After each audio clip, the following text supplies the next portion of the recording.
Advertising has its case in cars and clothes. Working jobs we hate, so we buy shit we don't need. The air is unfit to breathe and our food is unfit to eat. We sit watching our TVs while some local newscaster tells us that today we had 15 homicides and 63 violent crimes, as if that's the way it's supposed to be. You have owners. They own all the important land. They own and control the corporations. They've long since bought and paid for the Senate, the Congress, the state houses, the city halls. They got the judges in their back pockets. And they own all the big media companies, so they control just about all of the news and information you get to hear. They got you by the balls. I want you to get mad. I want you to get up right now and go to the window, open it, and stick your head out and yell, I'm as mad as hell, and I'm not going to take this anymore. This is Art Warrior Podcast. This is therefore to say that transformation of human consciousness through meditation is frustrated so long as we think of it in terms of something that I myself can bring about by some kind of wangle, by some sort of gimmick. Because you see, that leads to endless games of spiritual one-upmanship and of guru competitions, of my guru is more effective than your guru, my yoga's faster than your yoga, I'm more aware of myself than you are, I'm humbler than you are, I'm sorrier for my sins than you are, I love you more than you love me. This interminable goings-on about which people fight and wonder whether they are a little bit more evolved than somebody else and so on.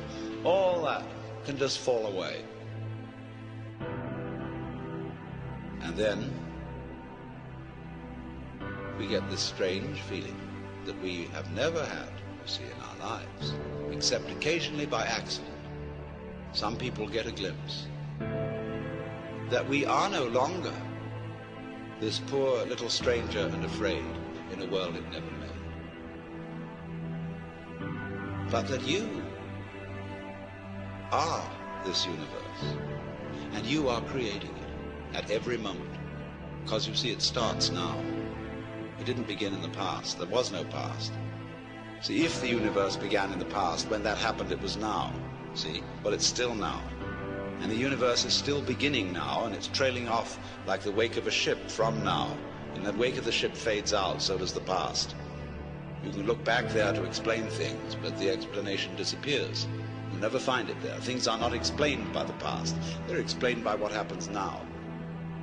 That creates the past, and it begins here. That's the birth of responsibility. Because otherwise, you can always look over your shoulder and say, well, I'm the way I am because my mother dropped me.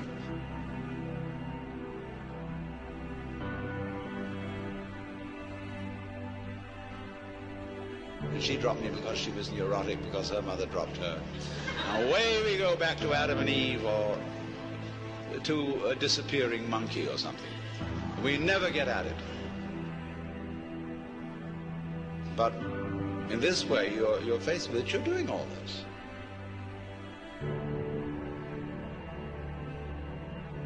That's an extraordinary shock. So, cheer up. You can't blame anyone else for the kind of world you're in. And if you know, you see that I, in the sense of the person, the front, the ego, it really doesn't exist, then it won't go to your head too badly if you wake up and discover that you're God.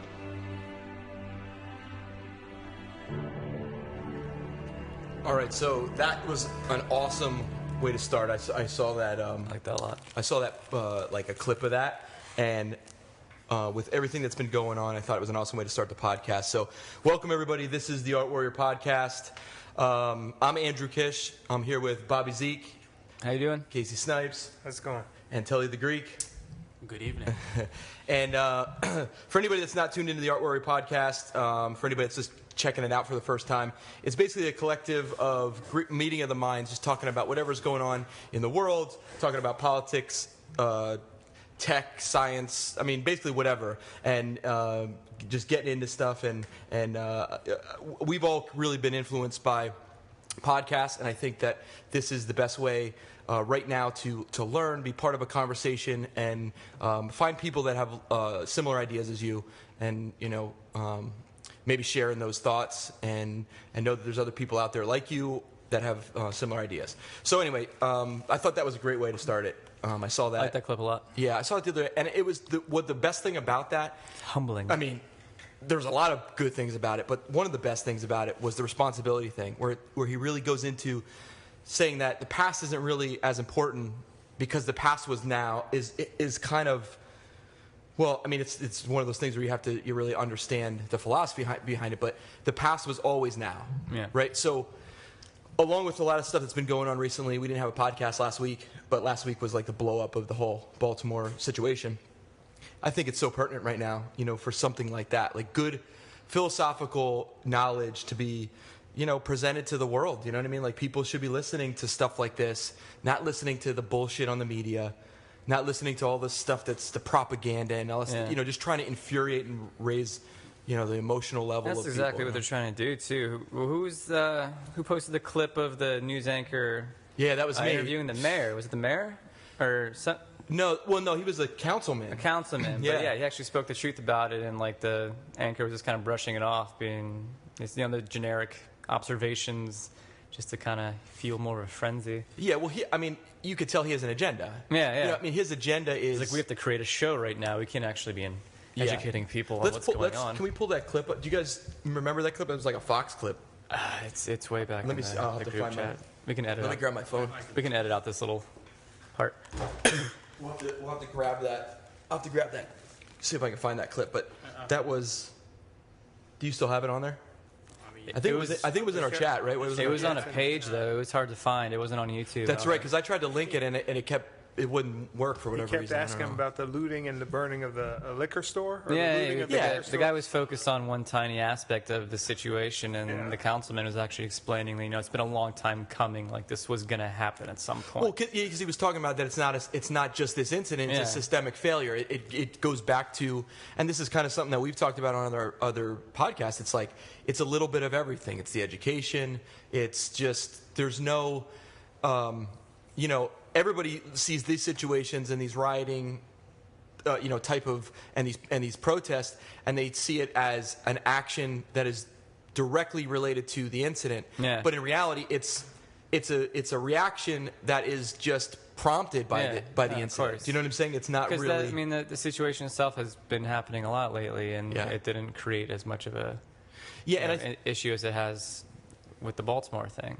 Well, I think that, you had Ferguson, we had New York. And it might just be building up. Like, people are seriously getting pissed off about it, but that was definitely an area where, like, that was a really bad place. Yeah. For it to happen. Well, it was already, it was just waiting for a situation to kind of, rear its ugly head, so to get the fire going. But in that same regard, I'm kind of on the fence about this, and I'd love to know what you guys think about it, because I had a discussion with somebody, and I was kind of defending the people that were rioting and saying, not saying that those people were, that criminals are in any way justified, right? But saying that I understand where that comes from, where that frustration turns into violent. I understand where it comes from too, but I also think it's sometimes necessary, because it only took. After all that, it only took a matter of days for what then was a grand jury to reach a decision. Right. Where that doesn't happen normally. And I've always had that theory of you can't really create change without some huge event happening, and it usually has to do with destruction and fear. Yes. You don't create change with positivity, I don't think. You can create awareness with positivity, but you can't create change. You think back to the Occupy Wall Street. There was way more people involved. Everyone knew about it, but there wasn't any real fear. Like, it was just a bunch of people gathering around creating inconveniences for other people. But there was no fear that that the higher ups, the 1%, would really lose anything. Right. And they weren't attacking anything awareness that was is valuable. as easy as going on the internet. So awareness isn't something that they're afraid of. They're afraid of, well, what happens if these people start burning shit, fucking up buildings, actually fighting back? That creates fear and fear. Yeah. I mean, it's not a optimistic way to think of the world, but that's just how I think it is. You don't create change without fear. Well, and if you look at anything, if you take change just as a concept, and you go to anything from biological to anything that's going to happen, change is usually violent. I mean, it's not usually there's not usually passive change, right? Change happens through violent explosion of something, and I think that's where this comes from. And now you said about Occupy. Occupy, I think, is a great example of awareness, because before Occupy, how many years had we gone before there was really assembly of people, protest? Yeah. Since that then, big. How much they were have we also had? terribly We've had misguided so much. too. Well, there was no. There was no real goal either. Like I said, Right. it was mostly about awareness, which I'm all about awareness, but at a certain point, you're just yelling and pointing at something as opposed to actually doing something to fix it. Yeah, but Amen. is any of this guided? Any of this stuff that's going on? I mean, It's not guided, but it created a change. It's misplaced. It's misplaced aggression. It's passive aggressive behavior. But when people are pushed to a level of irrational thought, you're going to get irrational reactions, right? I mean, these people are kind of, I figured this would be a good argument, because I really want to try to understand other people's perspective on the situation. I just know would you think a lot of people that are rioting have any sense of rational behavior to begin with in life? I can't say that I don't think at so. all. I'm sure I don't know. If you're standing on top of a fucking cop car, smashing the windows out,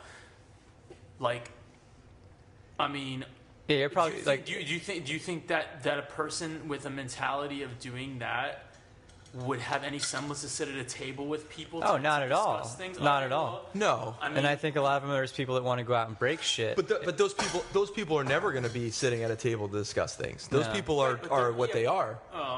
We're here because they're being made an example of, though. Well, what do you mean they're being made an example of? Because that's what everyone sees. And that's right. Right. So this is where the failure of the media comes in. The media shows, like we were just talking about that Fox, that Fox News thing. Yeah, that probably been deleted for all we know. Yeah, I couldn't pull it up.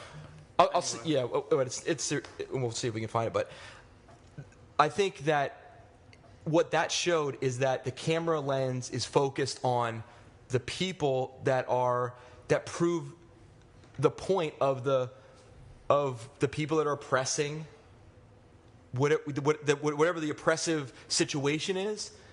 It's from the viewpoint of the oppressor. It's not from the viewpoint of the people being oppressed.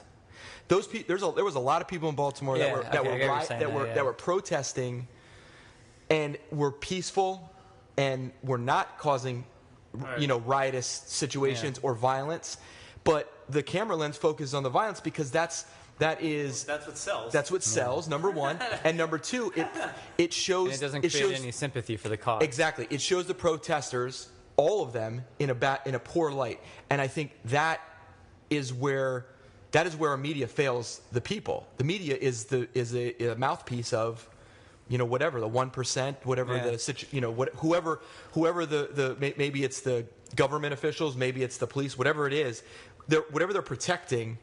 They're using the media as a weapon, and that weapon is to show everybody else that wasn't in that situation, like us, that there's a bunch of animals running amok down in Baltimore, and oh my God, they're just completely out of control. But in reality, that's a real small percentage. I mean, you're always going to have criminals that are looking to take advantage of a situation. I mean, look at all somebody I think brought up the sports situations where people riot and flip over cars or burn.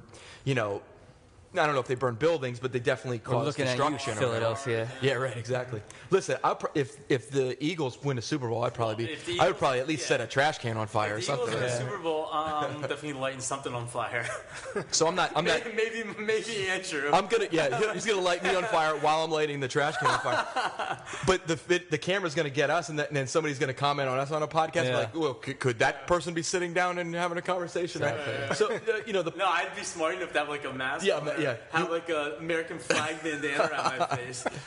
But so, I just think that there's a lot of failure in that whole situation, and it's not being handled appropriately, and by a lot of different types of people. But I think that what is interesting about what's happening in our country right now is that there is a lot of people standing up to oppression. I think it's a step and violence. I a guess, very in a different direction that everyone's used to. It's not a positive step, maybe, but I wonder if this will kind of like ripple out, and people will realize, the next time something happens where people are up in arms about it, they're going to think back to Baltimore and be like, well, they did all that and created change. They actually got what they wanted. Is that what we have to do from now on? We can't just have signs and wear the V for Vendetta masks in parks anymore. We have to, create a scene.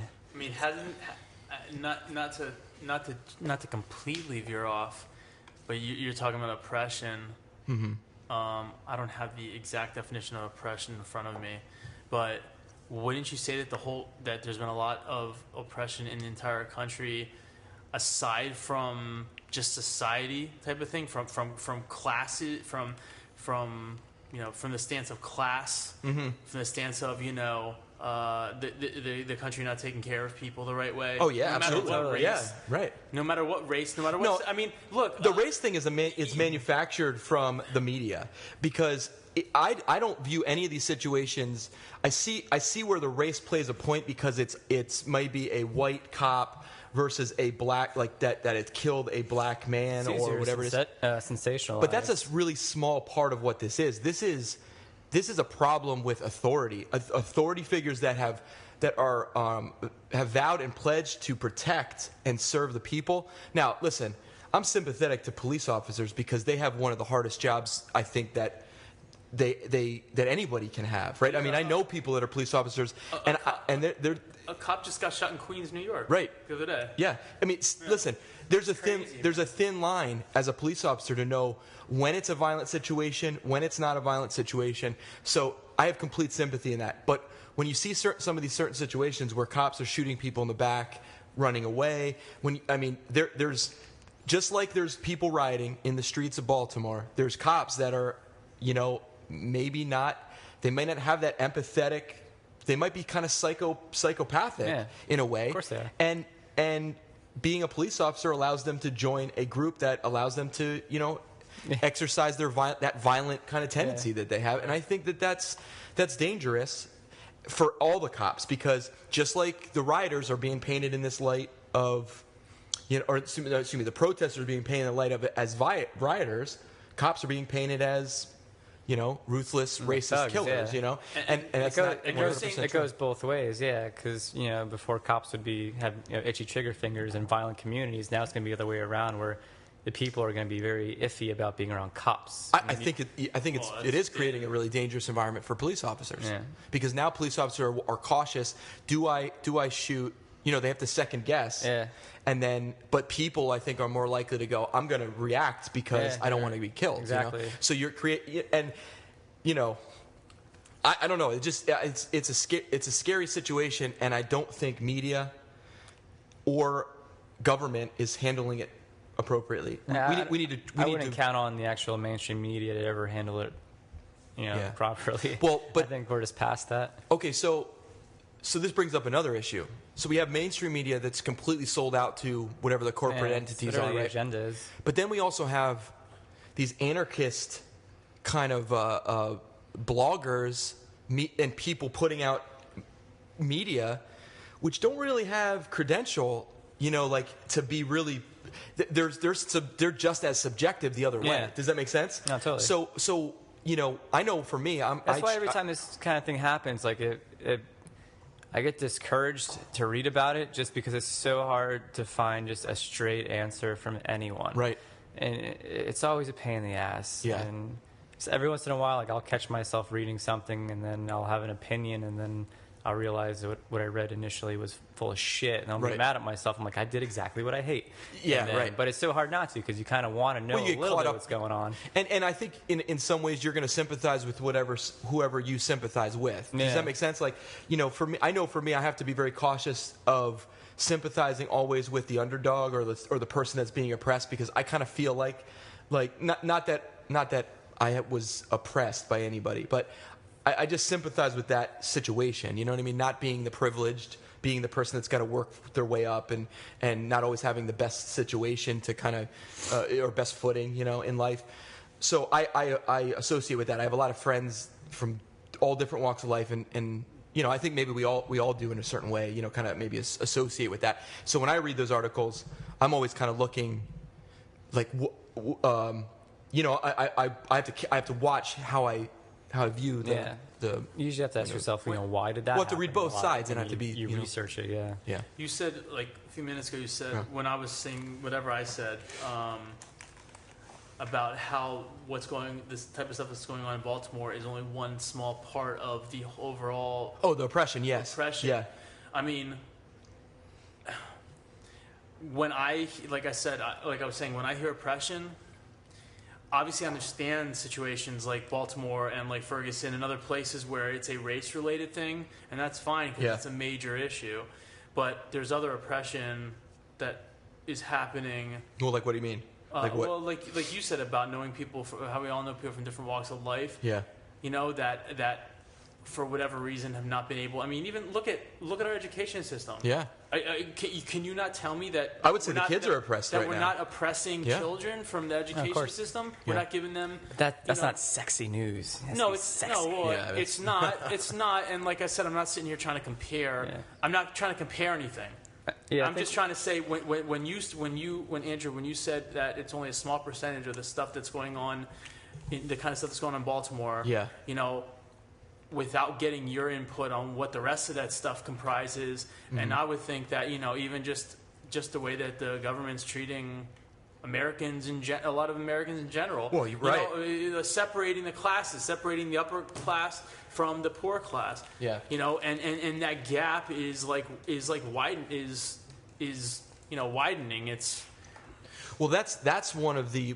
I think that's one of the things that fuels these kind of situations. Right. Is that of course. You have a disconnect and a disjointed society where the middle class is going away. Right. So now it's much more divisive, and there's a bigger dichotomy of like the haves and have-nots, and it's easy to pin the haves on this, you know, white male, you know, business owner type thing, and then have-nots as, you know, ethnic, racial ghetto kind of situation. We can't, though. But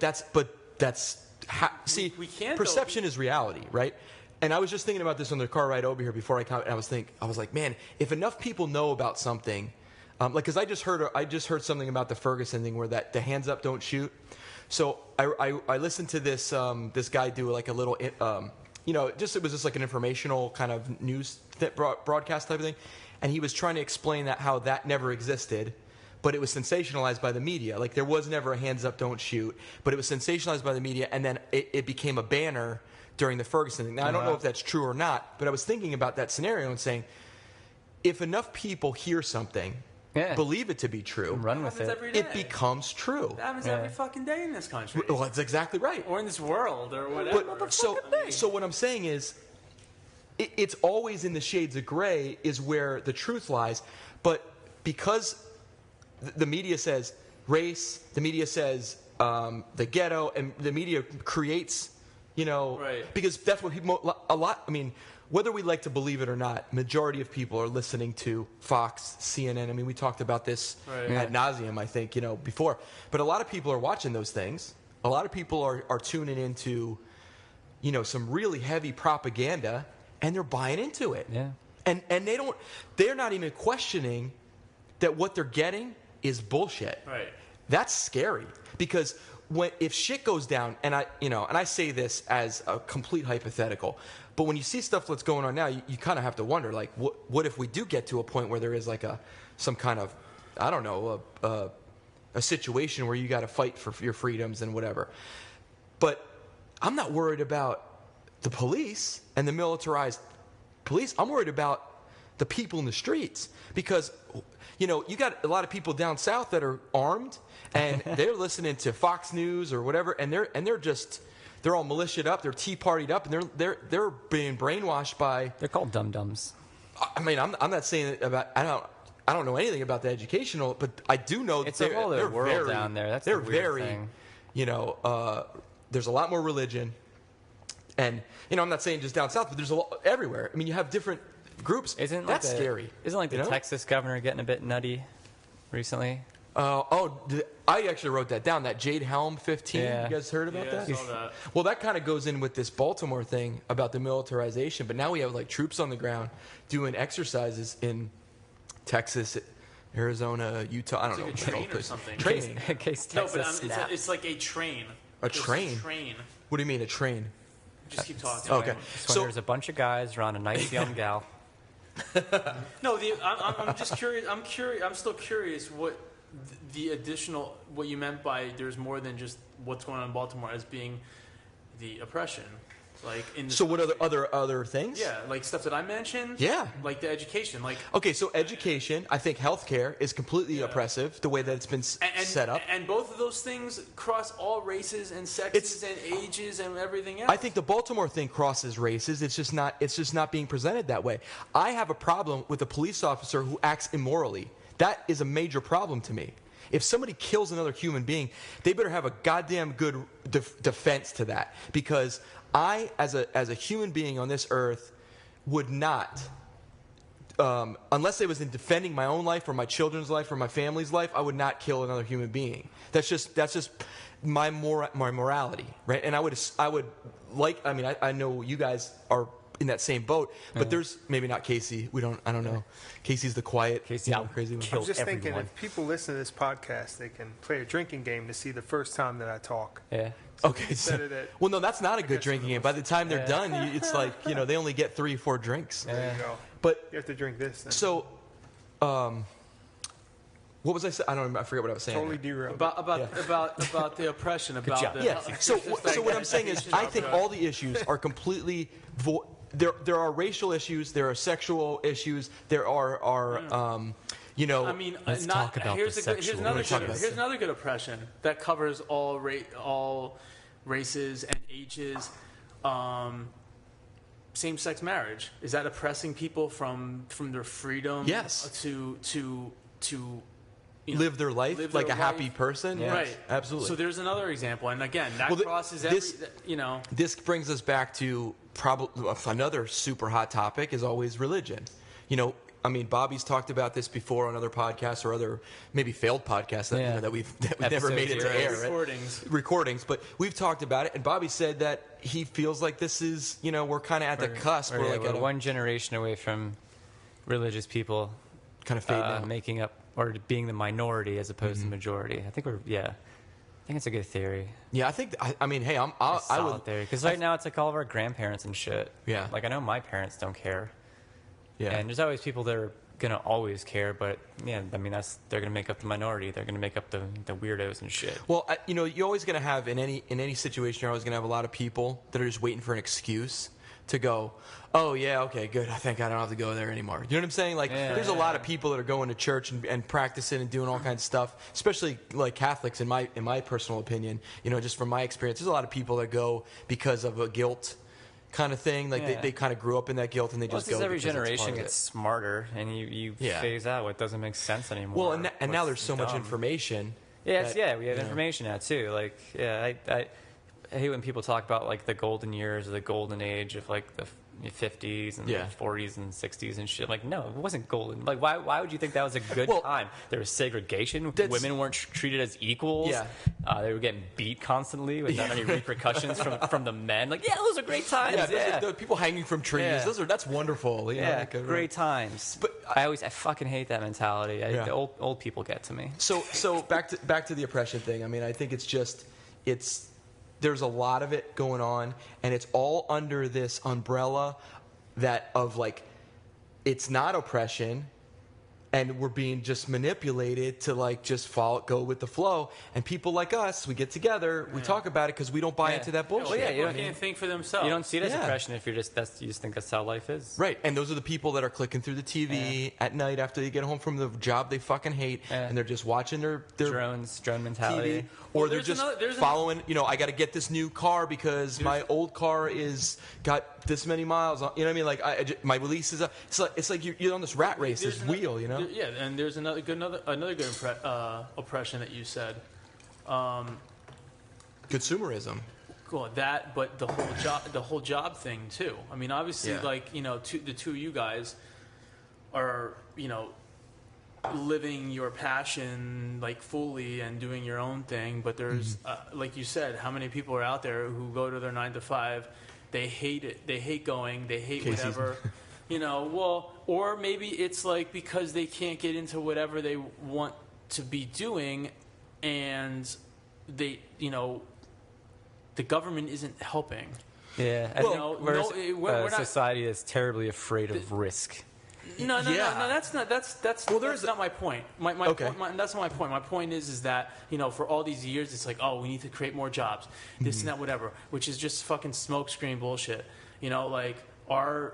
Is our government doing much to help people to be able to, live out their passions? I mean, obviously people have to grab it on their own, but at the same time, if you want to go to school to be a teacher, if you want to become a teacher and you go to school to become a teacher, there's not teaching jobs. What the government can do for that exactly, I don't know. But just in generally speaking, from the employment kind of thing, people are being oppressed. Well, okay, so I know exactly what you're talking about, and I'll offer this in there. I think the job issue is because corporations are running the show. Okay, corporations have their hands and their money deeply embedded into politics, and what's happening is they're shipping jobs away. Right. They're undermining the production in the United States. They're undermining our country's ability to self-sustain, and it's because of trade. It's this fair trade bullshit that's not really fair. It's really more like everything is getting shipped out, but we're not. And we're buying other people's products, but nobody's buying U.S. products. Right. Like China is not buying U.S. products. They're buying the same products that we're buying from China because it's a lot cheaper, because they're paying people are basically slaves, working for. So the problem is that there's a loophole. There's loopholes that are established through corporations, through politics, that allows that shit to happen, and it undermines the American people, and then this is the issue. I don't really think government should be entangled in that. I don't think government should be dealing with, people's job situation. I think that it should regulate corporations or whatever these industry. I agree with that too. And not get its hands involved that's where in things it. fly off the rails. And it's weird because you think the goal of any society is to not have jobs, and we're in a time where there's a shit ton of jobs that we have sent overseas. Right. Everything's made overseas, or even call centers are overseas now. So you would think, okay, the shit jobs are taken care of. Well, why do we still need people to work shit jobs? It's almost like that's one responsibility we don't have to worry about. Or I don't know what the fix with that would be. Everything's a little bit cheaper now because we don't have to pay for that crap. But no, it just kind of gets worse and worse. Inflation increases. Right, yeah. And there's more and more people in this country. People, right. Yeah. Okay. Well, there's more and more people worldwide. Well, I'm not worried about other countries. I'm worried about our country. Well, I'm just saying, if people want to sustain, and people want to be happy with where they're going 9 to 5 every day, because there's people. Yeah, I mean, there's people that have 9 to 5s that are happy about, that are passionate about it, that are passionate about whatever they're doing. Yeah, and that's I think that's great. But there's not enough of those opportunities, and that's oppressing Americans, and maybe that's why a lot of people are getting pissed off too. I mean. Well, I think that some of it, there's always so many different variables involved, right? And one of the variables is, like Bobby said, people don't want to risk anything. They want to go comfortably get that paycheck because it's not going to allow them to do, what they love to do. Yeah. But at least they can come home and sit on their ass. About losing their house, and they have a car, and they can and they can kind of act like they're living this this kick-ass lifestyle, like, oh, I'm riding my car, or I have these things. Right. But a lot of that has to do with consumerism. Consumerism's built up this big like lifestyle that you have to upkeep. Right.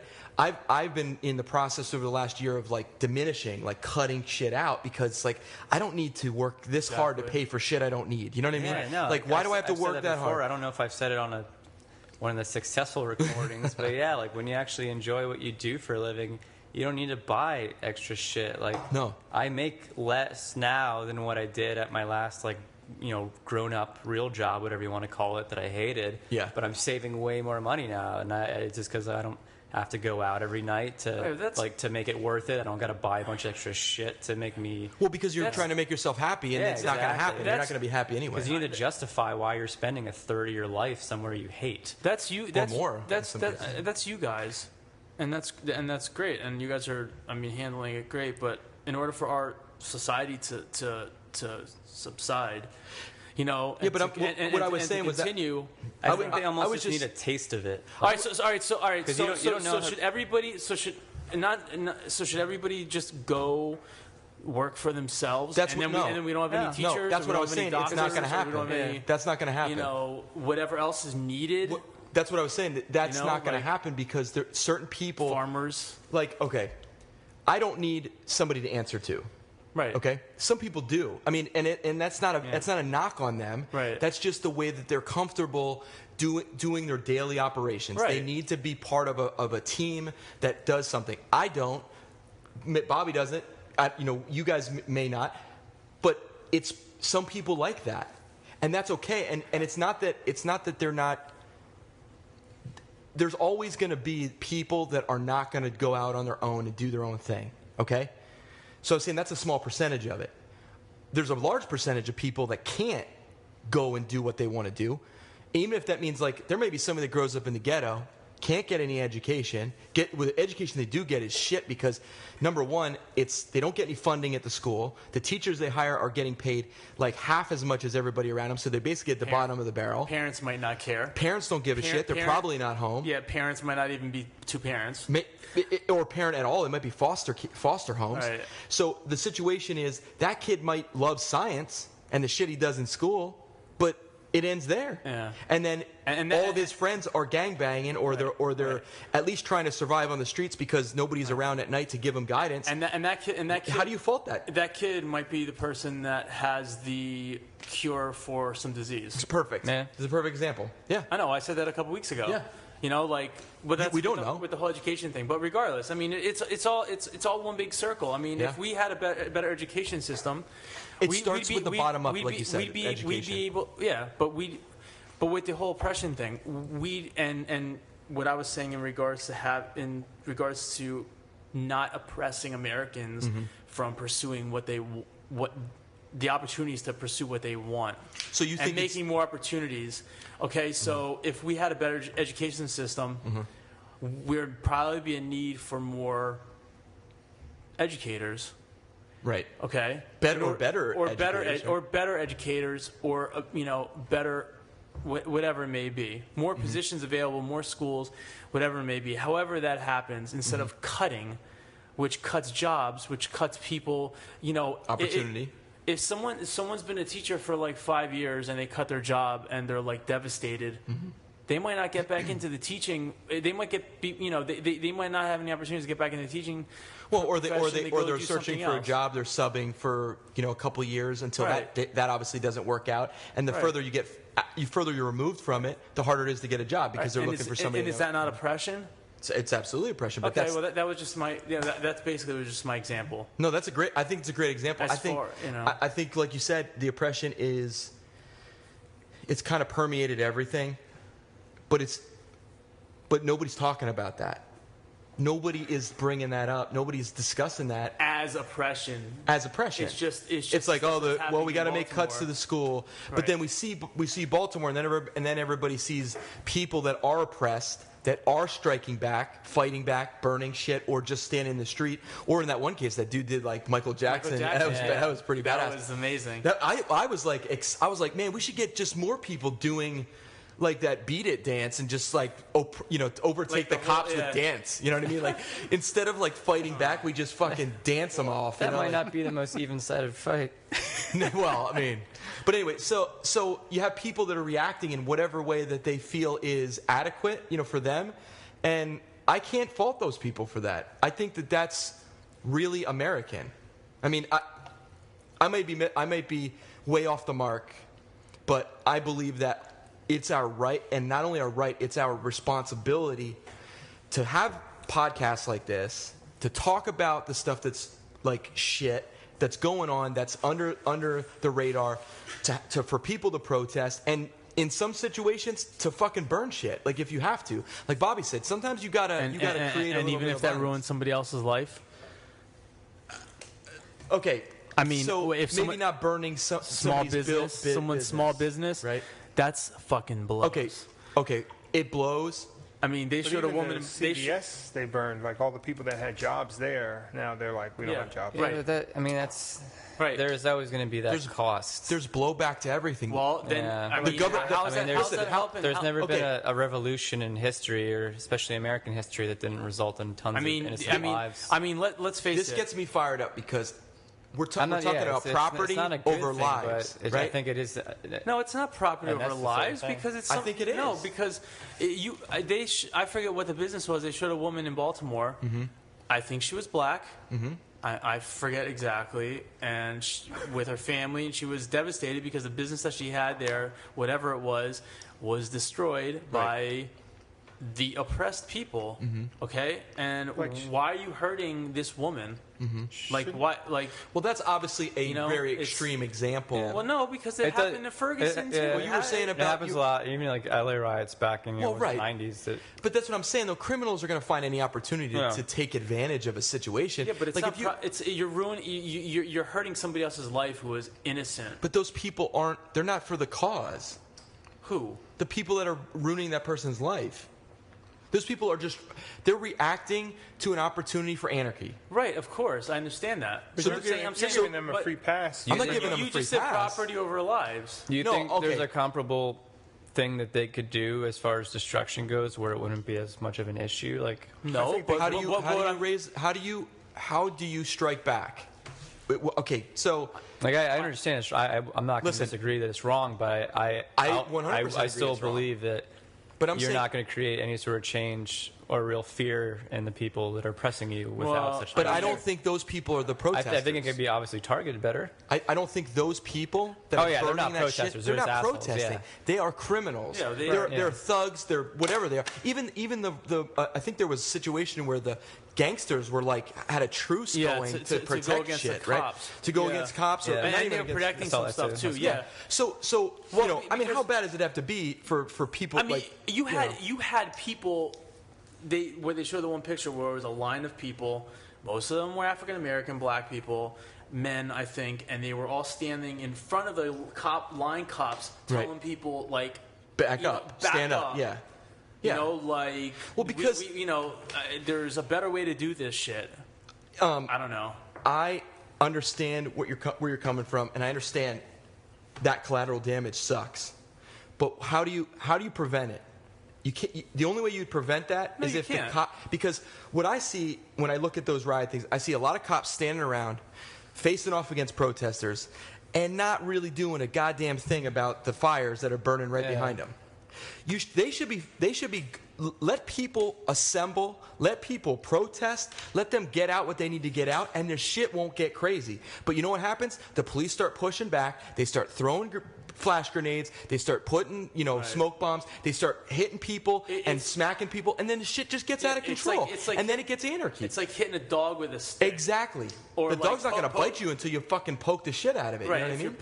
If you're prodding a sleeping tiger or something like that, it's going to fuck you up. So, because when I watched the Ferguson riots escalate, that night when they came up with the verdict, do you guys remember? Did you guys watch any of that when that happened? Yeah, they were the police were outside of the courthouse or whatever, and then they came out. It was and they gave the verdict that 10 o'clock at night, like right before the fucking curfew or whatever. Yeah. So they give the verdict, and then all of a sudden the cops start. That's some good news hour right there. Well, it's perfect. Yeah, It's like perfect timing. Yeah. Remember when the war started back in the day? Like there was a kickoff to the war. Yeah. Like they had a specific time where they announced it, and it was like peak. Yeah, and they have TV like watching they have these amazing fucking graphics. Yeah. It's like what was it? What was the Gulf War? Remember it was what the hell was the name of it? It was like Desert Storm, Desert Iraqi Strike, or something. Like all kinds of fucking all the helicopter pictures. Right? Yeah, Oliver North. Yeah, but the point is, the provocators are usually the police in these situations, because the police start pushing back and they say, get out of the street, and then they start rolling these Humvees and fucking militarized, armored. Yeah, exactly. They're into it too. Like they're excited. Can you imagine if one of them threw a bottle? How awesome would that be? We could just lose it. Yeah. Because you know what? All of them are our age, probably. Yeah. They're all grew up playing army and war and shit, like when... I'm sure when half they of them were kids. are psychopaths that are in it for all the awful reasons. Grand Theft Auto and stuff like that doesn't help either. Well, yeah, right. None of that stuff helps. Anyway... But wait, hold that thought for a second. What was I saying with that? So anyway, I was saying that they start creating the situation, and then once there's like this massive swarm of people, criminals, thugs, whatever these people that are burning shit, are going to try to take advantage. The opportunists come out. Yeah. So if the police said, listen, this is a fucked up situation, and actually were human, like dealt with it in a human response and said, we're part of your community too, we think it's a fucking outrage as well. Like, how are the police never... The police aren't making decisions anymore. They're just following orders. Yeah. They're military. The cops are supposed to make decisions on the scene, right? That's what the cop is given the responsibility and the and the badge to go. This situation, I can go one of two different ways, right?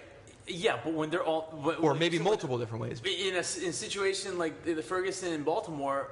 Like you said, they're being instructed, because it's not like you're on the street and you see some like criminal activity, or you see somebody who doesn't look like you're in the right place, like on a Wednesday night in downtown Bethlehem.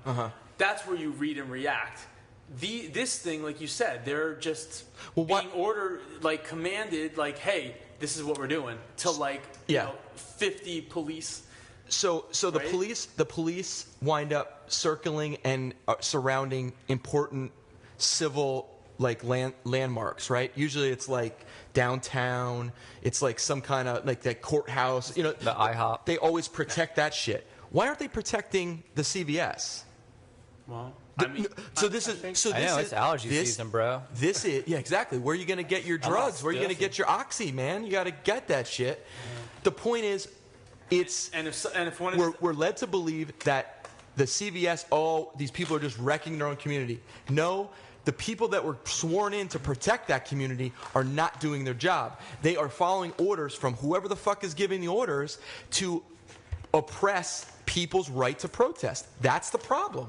This is the biggest issue. I don't have a problem with police enforcing rules on criminals. That is what they're there for. That's what they should be doing, and that's what they should be looking out for. I have a problem when they're enforcing stupid fucking rules like against marijuana, or protesters that have the right and are upholding the Constitution to protest what they believe is injustice, and rightfully so in some of these situations, right? This is where the issue lies. Right? Who are the police?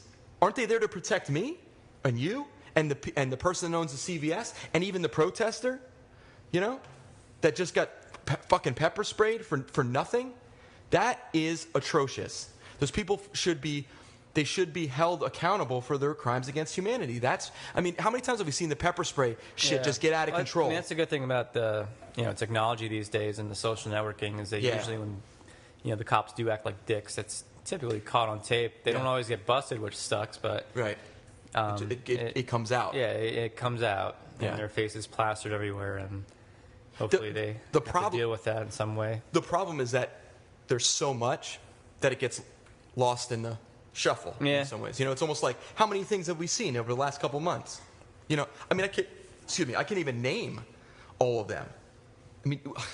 It's just constant. At some point, these kind of situations in Baltimore are gonna happen because all we see is, man killed by cop, person killed by cop, person kicked in the face by cop, pepper sprayed by cop. Boom, boom, boom, and media puts it out there because media wants ratings, media wants money. They're pushing their agenda, They're all funded by their fucking commercials. Like, come on, it's like, do you have erectile dysfunction? Cialis might be right for you, or whatever the fuck it is. You know what I mean? Like or drugs. Cialis do you have is depression? Right for everyone. Yeah. Do you have depression? It might cause suicide. Like, you would watch their commercials. It's like car commercial, drug commercial, all this blah blah blah. So they don't give a goddamn what they're putting out there as long as it's sensationalized. As long as people are staying on the channel. Yeah, exactly. As long as instead of people going and watching something that is actually educating themselves or that's actually nurturing their brains. Is there anything on TV that educates you? No, but it doesn't have to be on TV. What'd you say? Seinfeld. Seinfeld. It doesn't have to be on TV. They could be watching anything. If they wouldn't be watching something, they could be watching, a video or Vice or something that's good. Instead, they're brainwashed into watching the media stuff. Oh yeah, right. But, that's but what I'm saying is that I don't think there's anything of value on network television. Have you seen Mike and Molly? But that wasn't my point. That wasn't my point anyway. It's I would just. Well, no, I'm saying you're saying they could watch whatever, but they're kind of brainwashed into watching that. Right, but everything is the same. Right, but what I'm saying is they could put anything on. They could put on Netflix. Okay, I got you. I know what you mean. They could put videos on. They could put on, Vice and watch Vice or whatever. But instead they're brainwashed into sitting there watching news. I didn't watch any of the Baltimore stuff. I didn't watch any of the Ferguson stuff. I don't give a fuck. I don't want to watch people. I don't want to see that shit. Yeah. I know what's going on. Mm-hmm. You watched some. You did watch some of it. You did. Yeah, but I didn't sit there. I know you weren't watching Daredevil.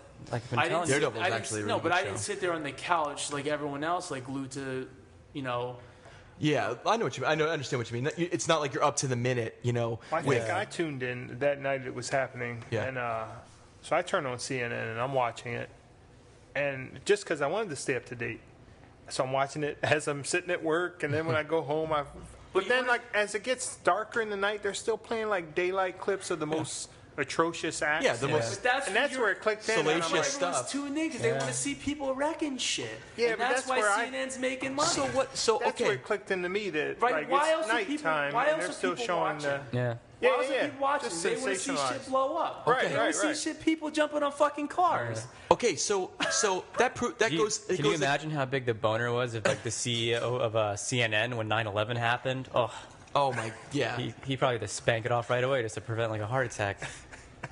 Just that second tower went down. He's like, here we go again. Get the Kleenex.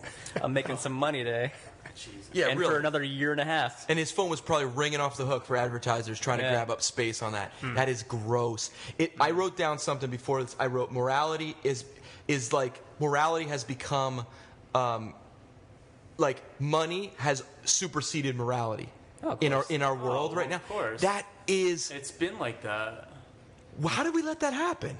How the fuck did we let that happen?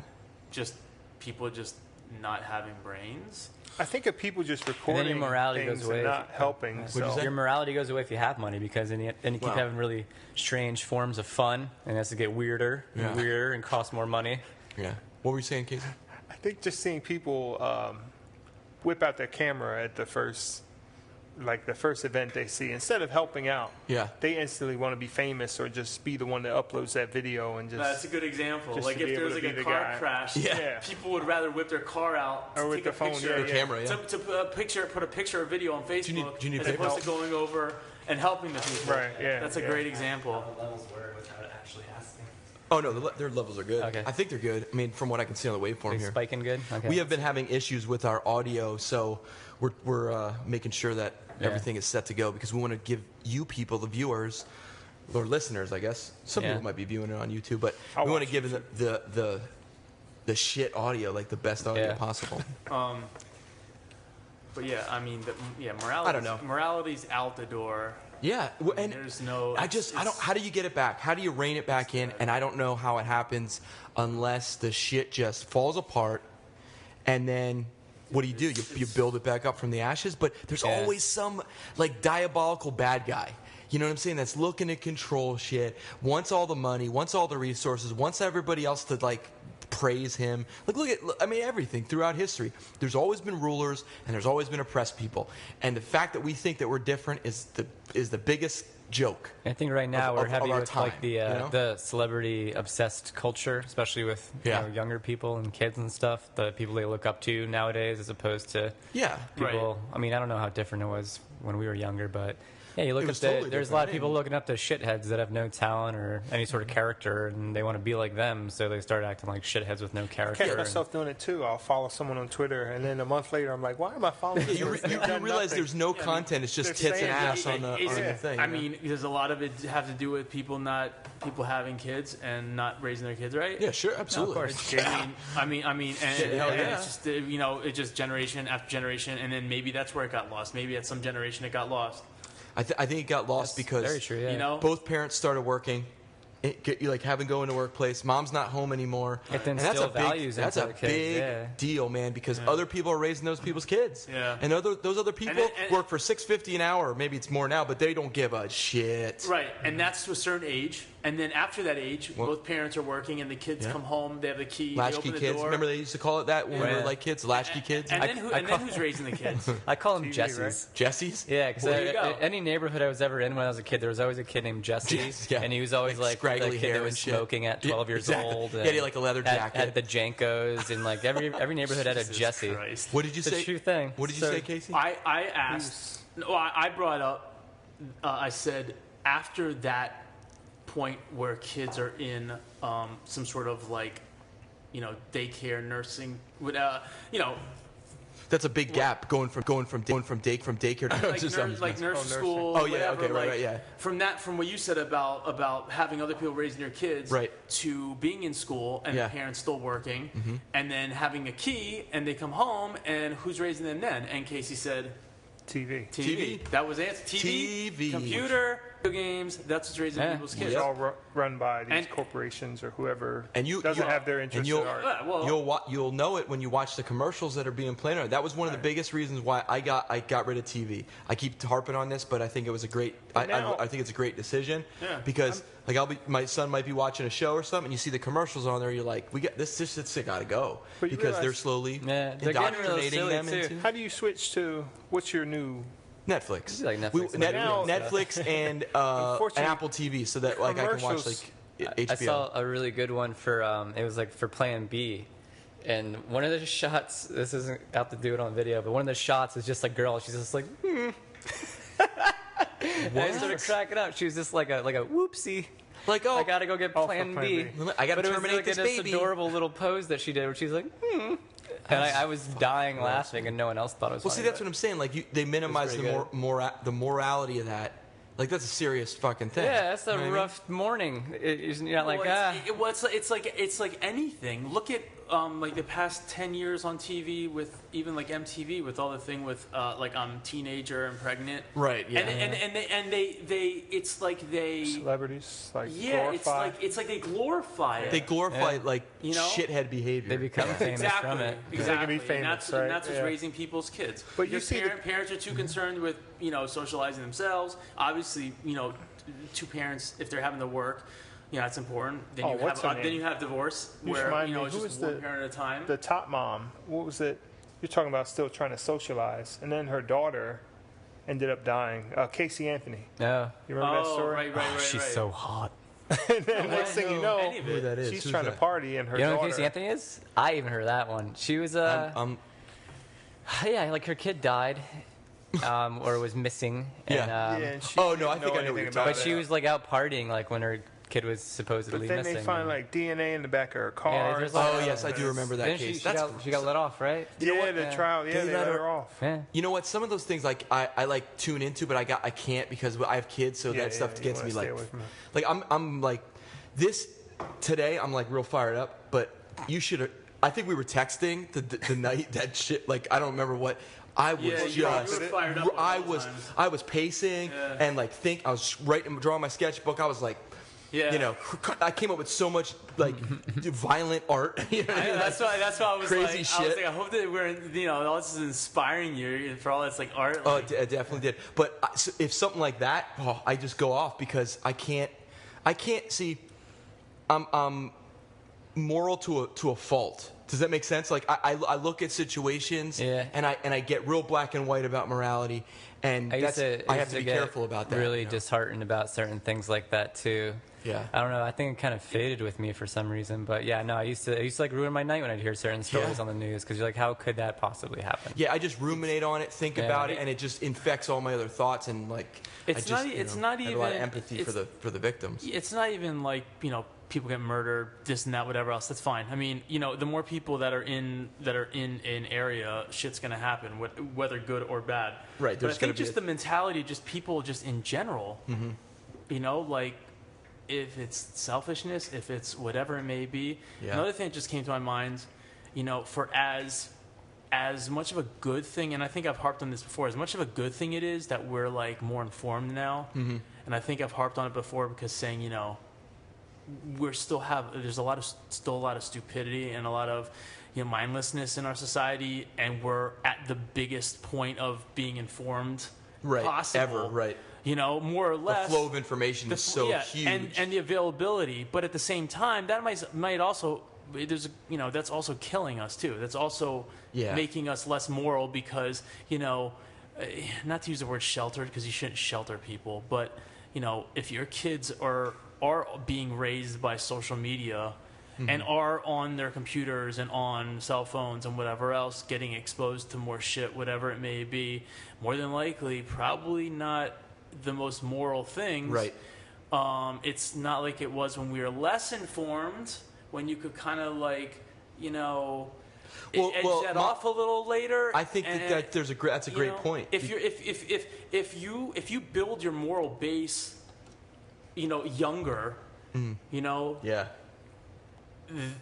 it resonates later on in life. I think I know what you're talking about. Yeah, when you're a kid, there's all sorts of distractions and stuff that takes up your time.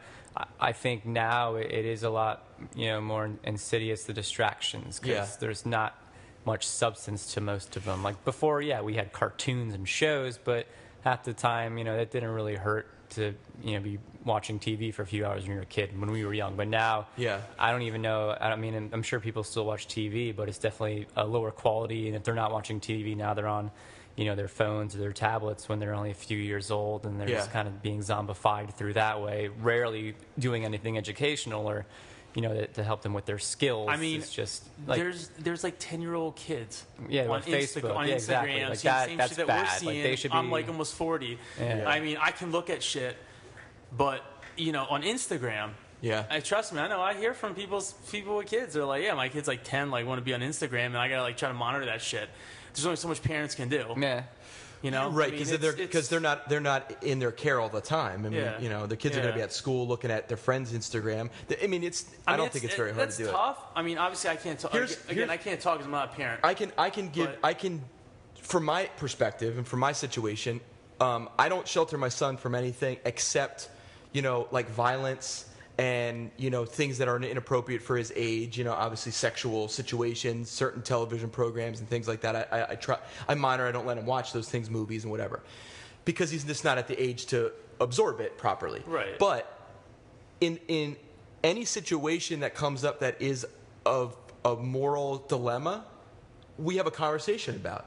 Because that's what needs to happen. Yeah. There has to be teaching that goes along with those situations, and that's what we're missing. And it's not happening. Well, even Bobby brought up the cartoons. Even when we were kids, there was always a message at the end of G.I. Joe. It would be like, this whole episode, guys, was about violence and blah blah blah. That and they would go on this little tiny thing.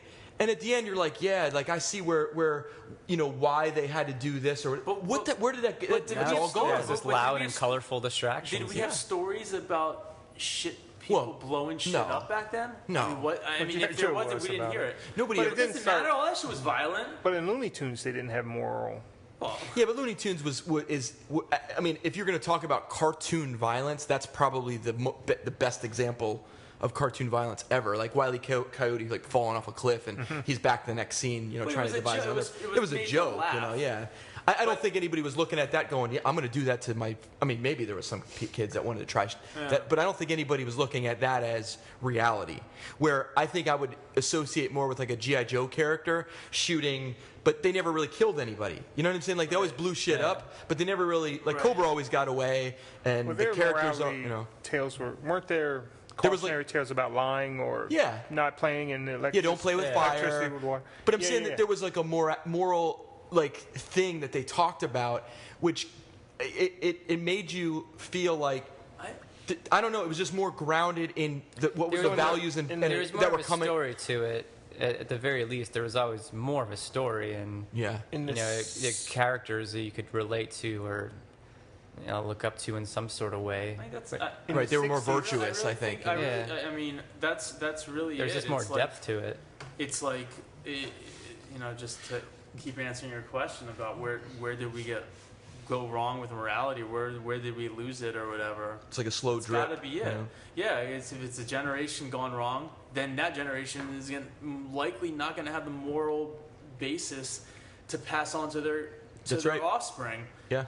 And if that continues, not to blanket, or to stereotype or to whatever, but I mean that's pretty much, like its own mentality. I don't know. I think.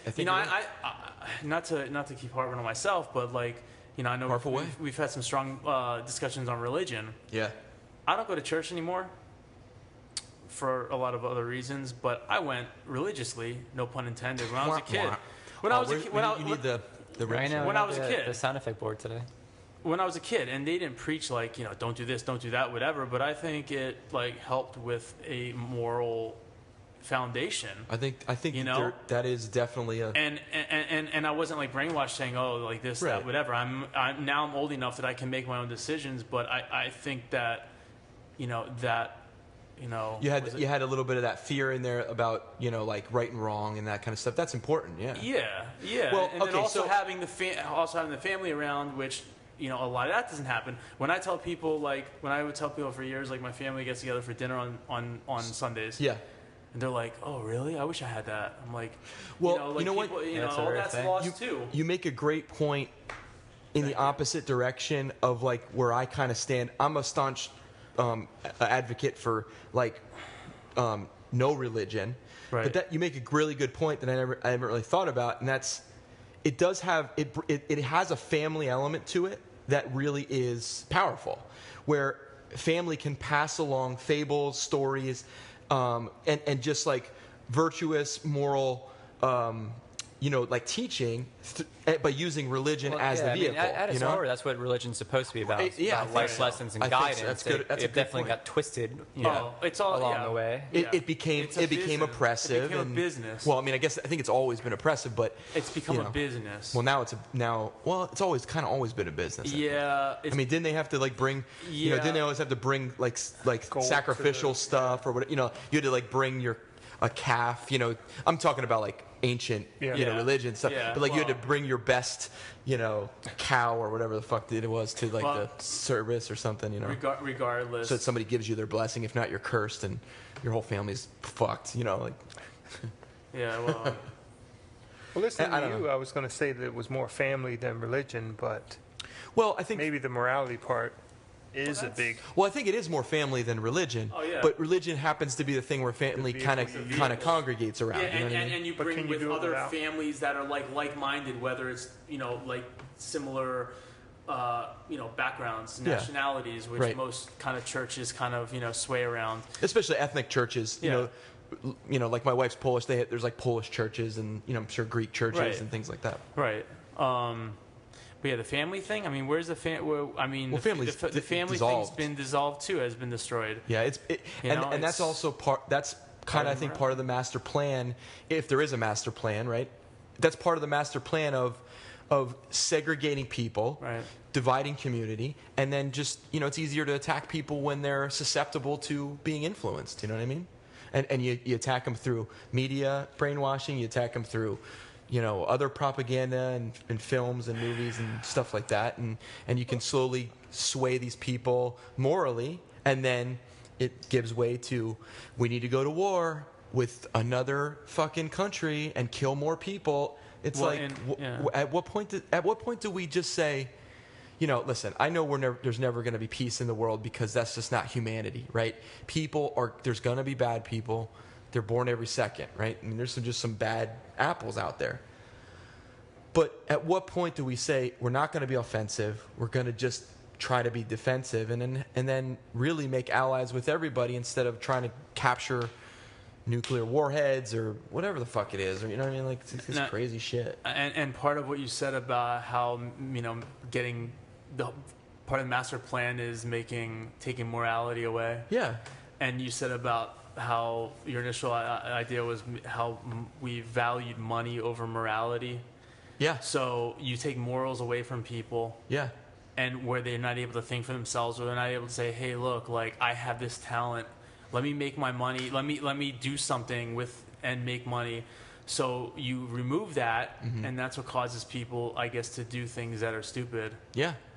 And in the name of money, it causes a soul rebellion that happens in people. Like, I mean, we've all seen people, we've met people that are in a situation where they're literally they're soulless because it's been crushed. Yeah. And then they get to a breaking point and they fucking freak out. Yeah. And they lose it, and they call it midlife crisis. Well, you know what the midlife crisis is? You've given away your morality for money.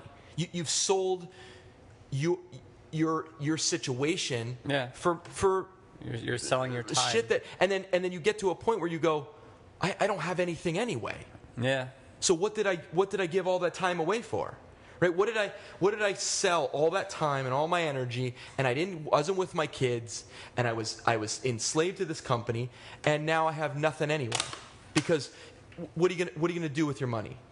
What are you gonna do with it? Yeah. You can have all this money, or you have all these giant things. TV. What the fuck are you gonna do with it? Or the complete opposite too. What do you mean? Meaning that people could be too busy socializing, spending their money. Well, right, yeah. I mean, instead of being with their kids, or doing things with their kids.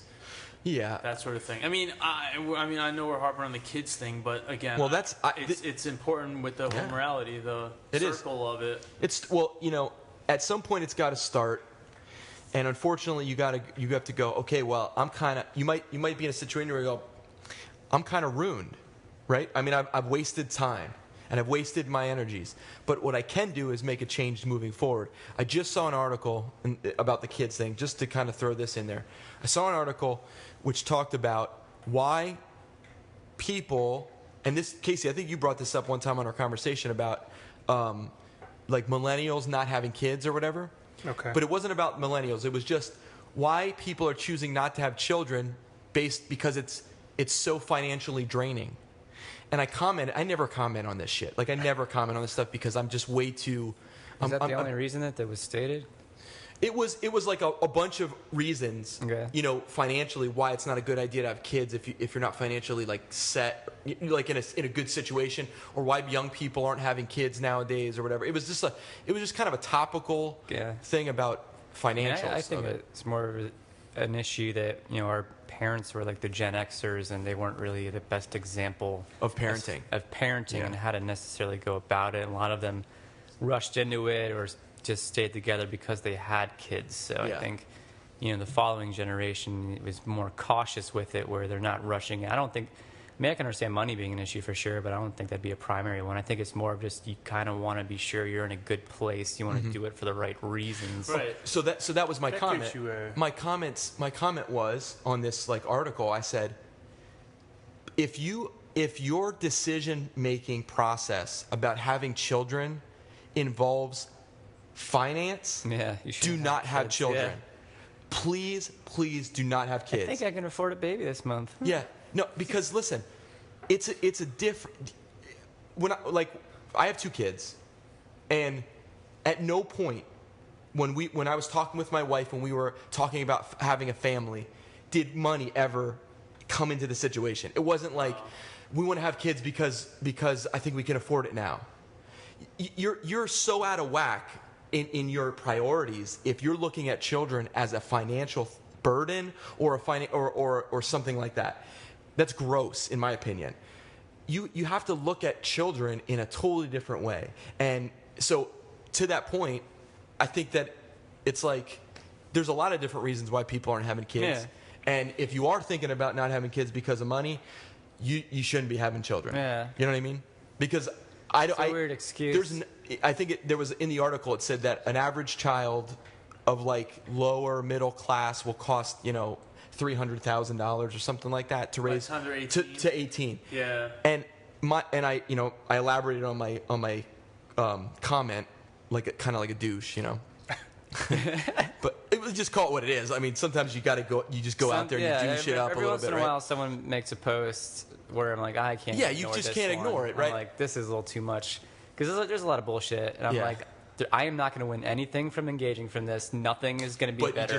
But I have to let this guy know he's a cunt. Yeah. I just have to. But at the very least, he needs to know that. Yeah.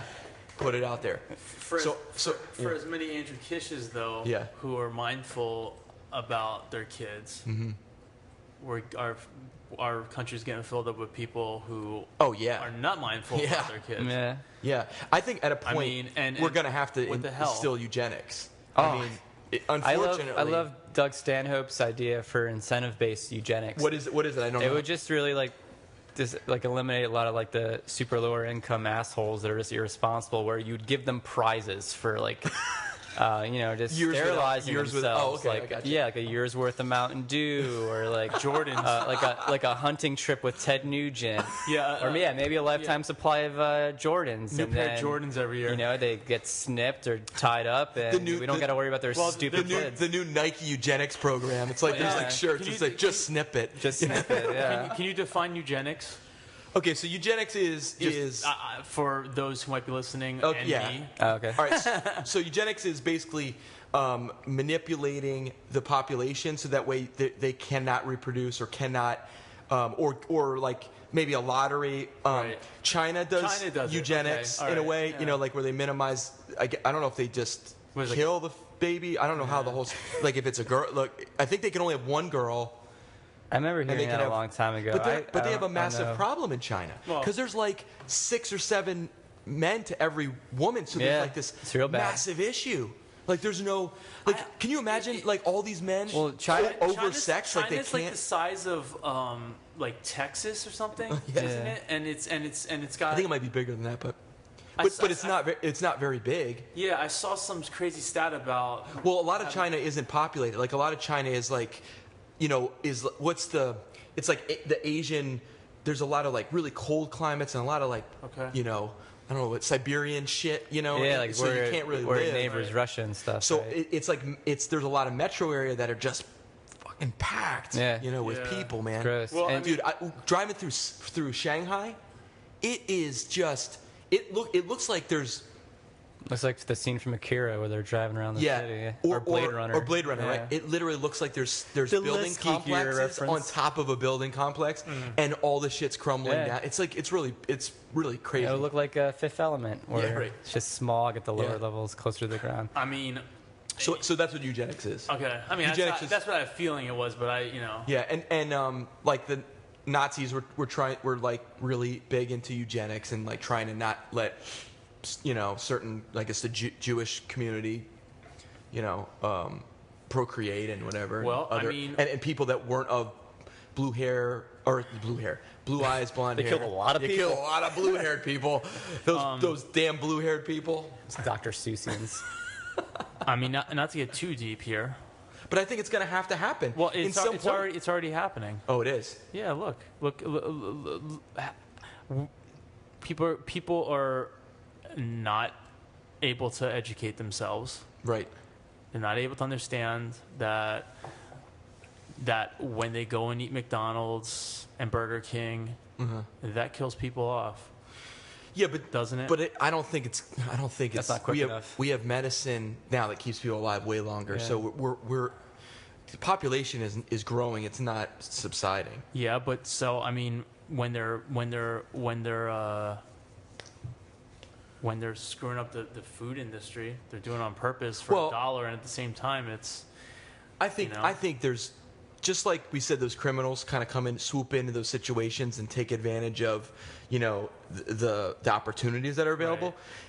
Things like McDonald's and Burger King and whatever, all these other kind of dollar menu type places, they're going to swoop into where there's low income, where people can't afford to buy good ingredients to make good food, and I don't always fault the people that are eating at McDonald's, because where else are you going to eat? No, I understand. Like enough food to fill yourself up for $3? No, I mean, you're not going to go to a grocery store and get good food for $3. No, I understand. You're going to get, what are you going to get, two bell peppers, and eat that? They're starting to do like stuff with I know downtown. They should teach people how to grow their own food. Yeah, well, I mean, there's a lot of initiatives going on right now in LA and in stuff. Right. It's like the Gorilla let's Gardener.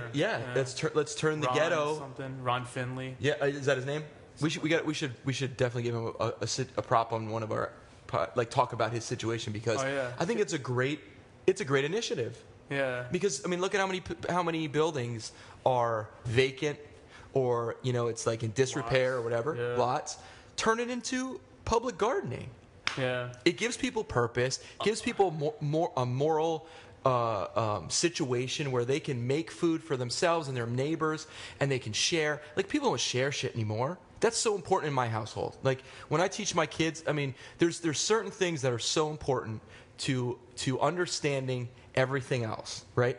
And it's like caring for people unconditionally, and it's like sharing, and that's what we're not, just because you get older doesn't mean you can't still be part of those things. Right. We have to. I mean, the Art Warrior Project itself got started in my mind and in my ideas when we had a cold winter last winter. And it was like, I mean, you guys know, the last couple of winters have been just atrocious, man. Yeah. And it was cold as shit. And it was like, one day it was like 20 degrees below zero with wind chill or whatever. And I was outside and I was like, this is inhumane if I don't try to do something to help people that are outside, that are like literally living out there, whether it's their own reasons or they just don't have a situation. So I did a coat drive. Right. But that stuff's so few and far between. I mean, there's a lot of great people that do those kind of things, and they're like saintly people, Not saying I am. I'm just saying, that those people should be commended for that, and that's why I wanted to be part of it. I wanted to be like those people, Like I wanted to emulate those qualities of other people, and makes you want to be a better person. Exactly. And I felt so goddamn good about doing it. And when I brought my son to the homeless shelter down in Allentown, and we brought 4 bags of coats and clothing and socks and canned goods and stuff, and he brought, and I made my son be part of it, even though at the time he was 4 years old. You're never too young and you're never too old, in my opinion. Yeah. You know what I mean? Because I learned something. I teared up when I was in there, when these big burly thug kind of guys, ghetto guys, come up to me and they're like, yo, thank you so much, because these people, for whatever reason, I don't know their situation, they need a helping hand, and we've lost that. A lot of people have lost it, and let me tell you, just writing a check and donating to some organization that's probably trimming off the top, and maybe giving a fraction to the, just to satisfy what they do is not enough. You got to go down, you got to get in there, and you got to give it to the real people directly. Yeah. Because it'll change. Because you saw some viral video of people. Exactly. That shit will change your life. It's more important sometimes to you than it is to that person, because that person has a whole different set of situations they got to deal with. You need to go down there and hand it to them in person. You got to be part of that, and you got to fight your fear of the unknown, and you got to go down there and you got to do it, because we've got to share. We've got to, like we were talking about, we've got to grow the food. We got to share it with our neighbors. We got to be part of that system that we've lost. We've lost that. Yeah, we definitely lost it. We just lost that personal caring for each other, and that's where community, like you were saying, why it's so important to you and your family, Telly, to go and to have Sundays. Right. Because Sundays, more than religion, more than anything else, it's about a community of, whether it's your family or family, I'm sure it's maybe some friends of the family, or in my situation, I know my wife every single like person that's like somewhat related to them is their cousin. Right. Is that how it is with like your like lots of cousins that are like 3-4 times removed or whatever? Yeah. That's a great situation, and that's why people say to you, "Oh, I wish I had that." You know? No, well, you can make that. You can have that's it. Why that's part of losing morality. Yeah. But it can be recaptured, and I'm hopeful of that, you know. And it starts with it starts with everybody out there that's literally thinking similar to maybe the way we are, or maybe even in some cases much more proactive than we are, you know. But that's where it starts. Grassroots, people talking about it, communicating. So, man, that was a tangent, wasn't it? Holy shit. Yeah, well, no, not to get well back, put, by the way. Huh? Well put, well stated. Thanks. To get back to the weeding out of people, or however you wanted to put it, about well, population I wouldn't say control. weeding out people. I think eugenics is control. it's like controlling future generations. Right. Which, I mean, morally, there's some, really major question marks that pop up for that, you know? Right. And it's like, what do you... Well, I mean, look. But at some point, we're going to have to do it, because as resources diminish, as our climate changes, as these things become major issues against humanity and like major stressors, the population is just going to it's going to either get diminished by, outside situations, whether it's climate, or lack of food, or we're going to have to figure out a way to come together as a world community or countries and decide what's the thing to do. It's going to be a strange political, landscape when instead of talking about gay marriage and marijuana and all this other stuff, these really, really, abortion and stuff, all this stuff that everybody divides people. It's going to be like, so Joe Schmo for the Republicans is talking about, his plan for eugenics for the future. You know what I'm saying? I mean, that's where we're headed. It's going to be climate. Oh, that'd be so cool. It's going to be food rationing. It's going to be water rationing. It's going to be how to deal with displaced population. It's going to be eugenics. I mean, that's our new stuff we're going to be dealing with. I mean, and who's allowed to store energy and how you guys see that about the Tesla thing? Yeah, of course. That's pretty cool. I want to talk about that tonight. Wait, I didn't see it. Tesla came up with a new I saw the battery thing. I guess. Okay, yeah. I didn't read much about it though. Well, I guess it's a way to change the way you use energy in our home. So you can solar or whatever, you can capture energy and store it much longer. So that way it's reusable. So that way it changes the way we use energy, differently than just the current system where it's pumped into your house. Yeah.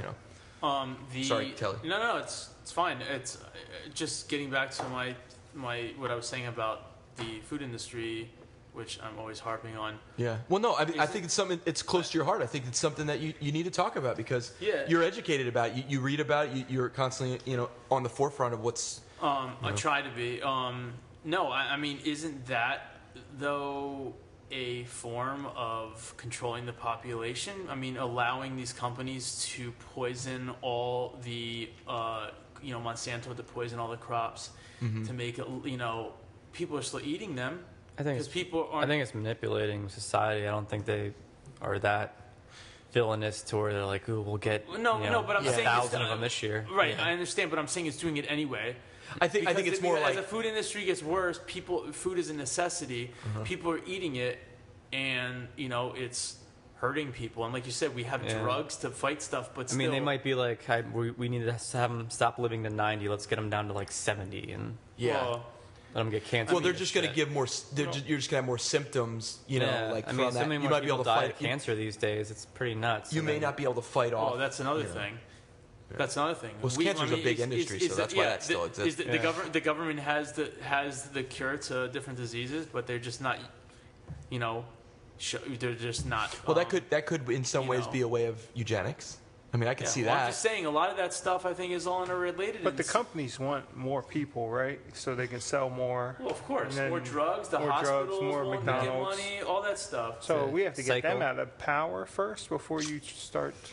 Well, you're not getting pharmaceutical industries out of power. Well, that's why marijuana is such a big, a hot topic, and that's why we have, quote, air quote, medical marijuana, but it's still Schedule 1. Right. What in the is that like how are people not like what the what kind of false bill of goods are you selling us? I mean, you know what I mean? It's coming at a point. I don't know the real history of it. At one point, I mean, marijuana was like not this evil thing, and then all of a sudden, hemp was a huge was a growing. It was kind of like a cottage industry type thing. Yeah, it mostly comes from hemp being an issue to the paper industry. Yeah, and then for them to sort of make it difficult to use or illegal to use, they kind of created the stigma of it being a part of the criminal element. So that way they could scare people. But that was like a long time ago. Yeah, but that's how it started. Wasn't it like the 20s or no? 30s or 40s? Well, it's early. But I mean, it's still pretty recent. I mean, all the laws that we have now were formed back then. I mean, there was a lot of tribes that, have been using marijuana as even in the 80s, whatever medicine in the 80s and the 90s, where there was like it was like huge, like the war on drugs, all this and that. Well, that was Reagan, right? Yeah. But Reagan created this monstrous campaign that has just like raped our country of resources and done nothing. I mean, it was just it was actually, and this is my opinion, but I think it was a way for us to get our hands in drug trade. Because when you create these DEA, that's what it did, especially like the Contras, Mexico, exactly, stuff like that. Like we had soldiers bringing in stuff. Right now we're manning the poppy fields in Afghanistan because that's where we're getting our heroin for our oxy. Come on, you just got to connect the dots. Yeah. But as long as the war on drugs exists, nothing's going to get done. The drugs are still going to come in. You're still going to have major problems because it's a big ass industry. So at what point do you think that our government knew that marijuana cannabis was like something that would be beneficial? And then was like, look, like we got to fight their fight for so long, and they probably had a system ready. We're like, okay, if we had taxed it, how much money could we make? I'm sure it's still taking a hit compared to when it was illegal, but they're willing to work with it. The thing is, if we weren't this goes back to us being more informed. One of the positives of us being more informed, people are able to educate themselves. People are able to get the word out. Mm-hmm. People people like Vice are able to put out these things about killing cancer. Well, that's not with marijuana, but with other things about the positives of it, of medicine, new medicines, right? Other than the negatives that have been forced on our throat for the past 20 years, to our generations, because of that pressure, because of people being informed. Now it's like, all right, well, the government's got to change their tune, their direction. So, it's also posturing too. It's a little bit of posturing because you have to look at where, you have elections going to be coming up. You know what I'm saying? Like there's always a reason for why things happen, and then I think there's also a little bit of a disconnect between federal and state, and it's getting wider. We see Texas right now. They're kind of creating this a little bit of an issue with the military. Things that they're doing this Jade Helm thing, but Colorado said no, we're going to do this, and we don't really care what the federal says, and they've gotten a lot of heat about that. Like the federal agents and stuff have still been cracking down in Colorado. You don't hear a lot about that, but a lot of dispensaries, a lot of people that are growing legally in the state are being cracked down federally. Now, to me, that's treasonous because we're supposed to be governed by the state, and that the state is actually supposed to supersede federal, right? And that's kind of the way the structure of our country is written. But that's not the way people perceive it because they don't have a proper education, right? So most people don't know their rights. But what you wind up seeing is anytime somebody fights those federal charges, what happens to the charges? They disappear. They never, or charges never get brought up, and they just seizure everything. Yeah. They take all the drugs, they take all the money, and they just say, well, you're going to have to sue us to get all that shit back. And most people don't have the money or resources or even the time to fight back against that. Aren't cases and they that just they could ever wreck win. them. They would just drain their money more. Yeah, and because they're just going to draw it out as long as they possibly can. Yeah, that's exactly what they do. So you see the gangster, the mafia kind of mentality that the federal government exists under, and I think that's part of the corruption that gets me so goddamn pissed off. I can't. I don't know why people aren't literally rioting in the streets. Like, what the fuck are you? You people are not like. We should be in. And this is not a call to arms, right? Just for anybody that's listening out there. Everyone start a riot right now. Hypothetically, burn the nearest cop car. Hypothetically, let's go after Rite Aid this time. Yeah, people should be down and not burning CVS and not attacking Rite Aid, but literally getting these people in Congress, these people in the House, and these people that are occupying seats of power and influence, and get them the fuck out. Because if I hear one more person talk about global climate change isn't real. Did you guys see that they passed that? It was like a 50-49 vote or something. that climate change is not being created by humans. Where we have 95% of the scientific community is saying, stop fucking using fossil fuels, and please God, we're gonna be underwater. Like, what the fuck? How are people so dense? Didn't you post the fracking thing on our little group chat? Yeah, the water. I was going to say that earlier when you said about the oppression. When you were talking about how at one point with the whole seeding out of the population and whatever else of controlling rations and controlling the water, who gets energy, this and that. Yeah. Along with the whole food industry being screwed up and that, making it worse, which in turn makes people sick.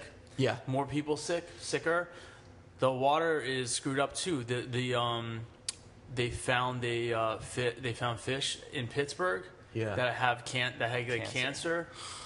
I mean, how else is that? Why, Yeah. So the at some point, question is the cancer delicious? Yeah. Well, what does it taste like? What does cancer actually taste like? At some point, with Old Bay seasoning on it. At some point, yeah. I mean, it's crazy. It's kind of sickening because you look around at your neighbors and you just go, am I nuts? Because I'm the only one that sees this stuff that's going on. And when I don't know about you guys, but thank God for the podcast, right? Because we're able to get together and talk about this stuff. I can't talk about this stuff with anybody else because they shut me off. Like, when I talk to somebody, they go blank in about 30 seconds. Oh yeah. When I start talking, or they don't know how to keep a conversation.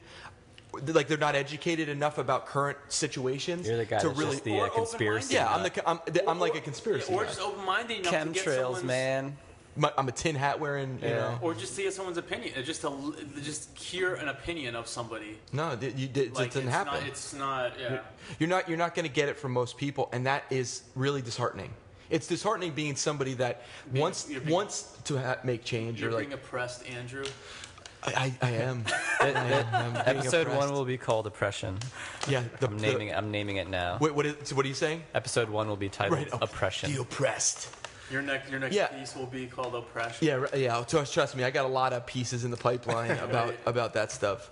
Most of my artwork in it by itself is just about, it's really about situations where, I try to talk about things metaphorically in a way that speaks to people about how you're being manipulated without giving them all the answers, because I think that's just the most exciting thing about art, is being able to go, well, what is this about? You get to think about it. Right. So I definitely, that's how I cope with all this stuff.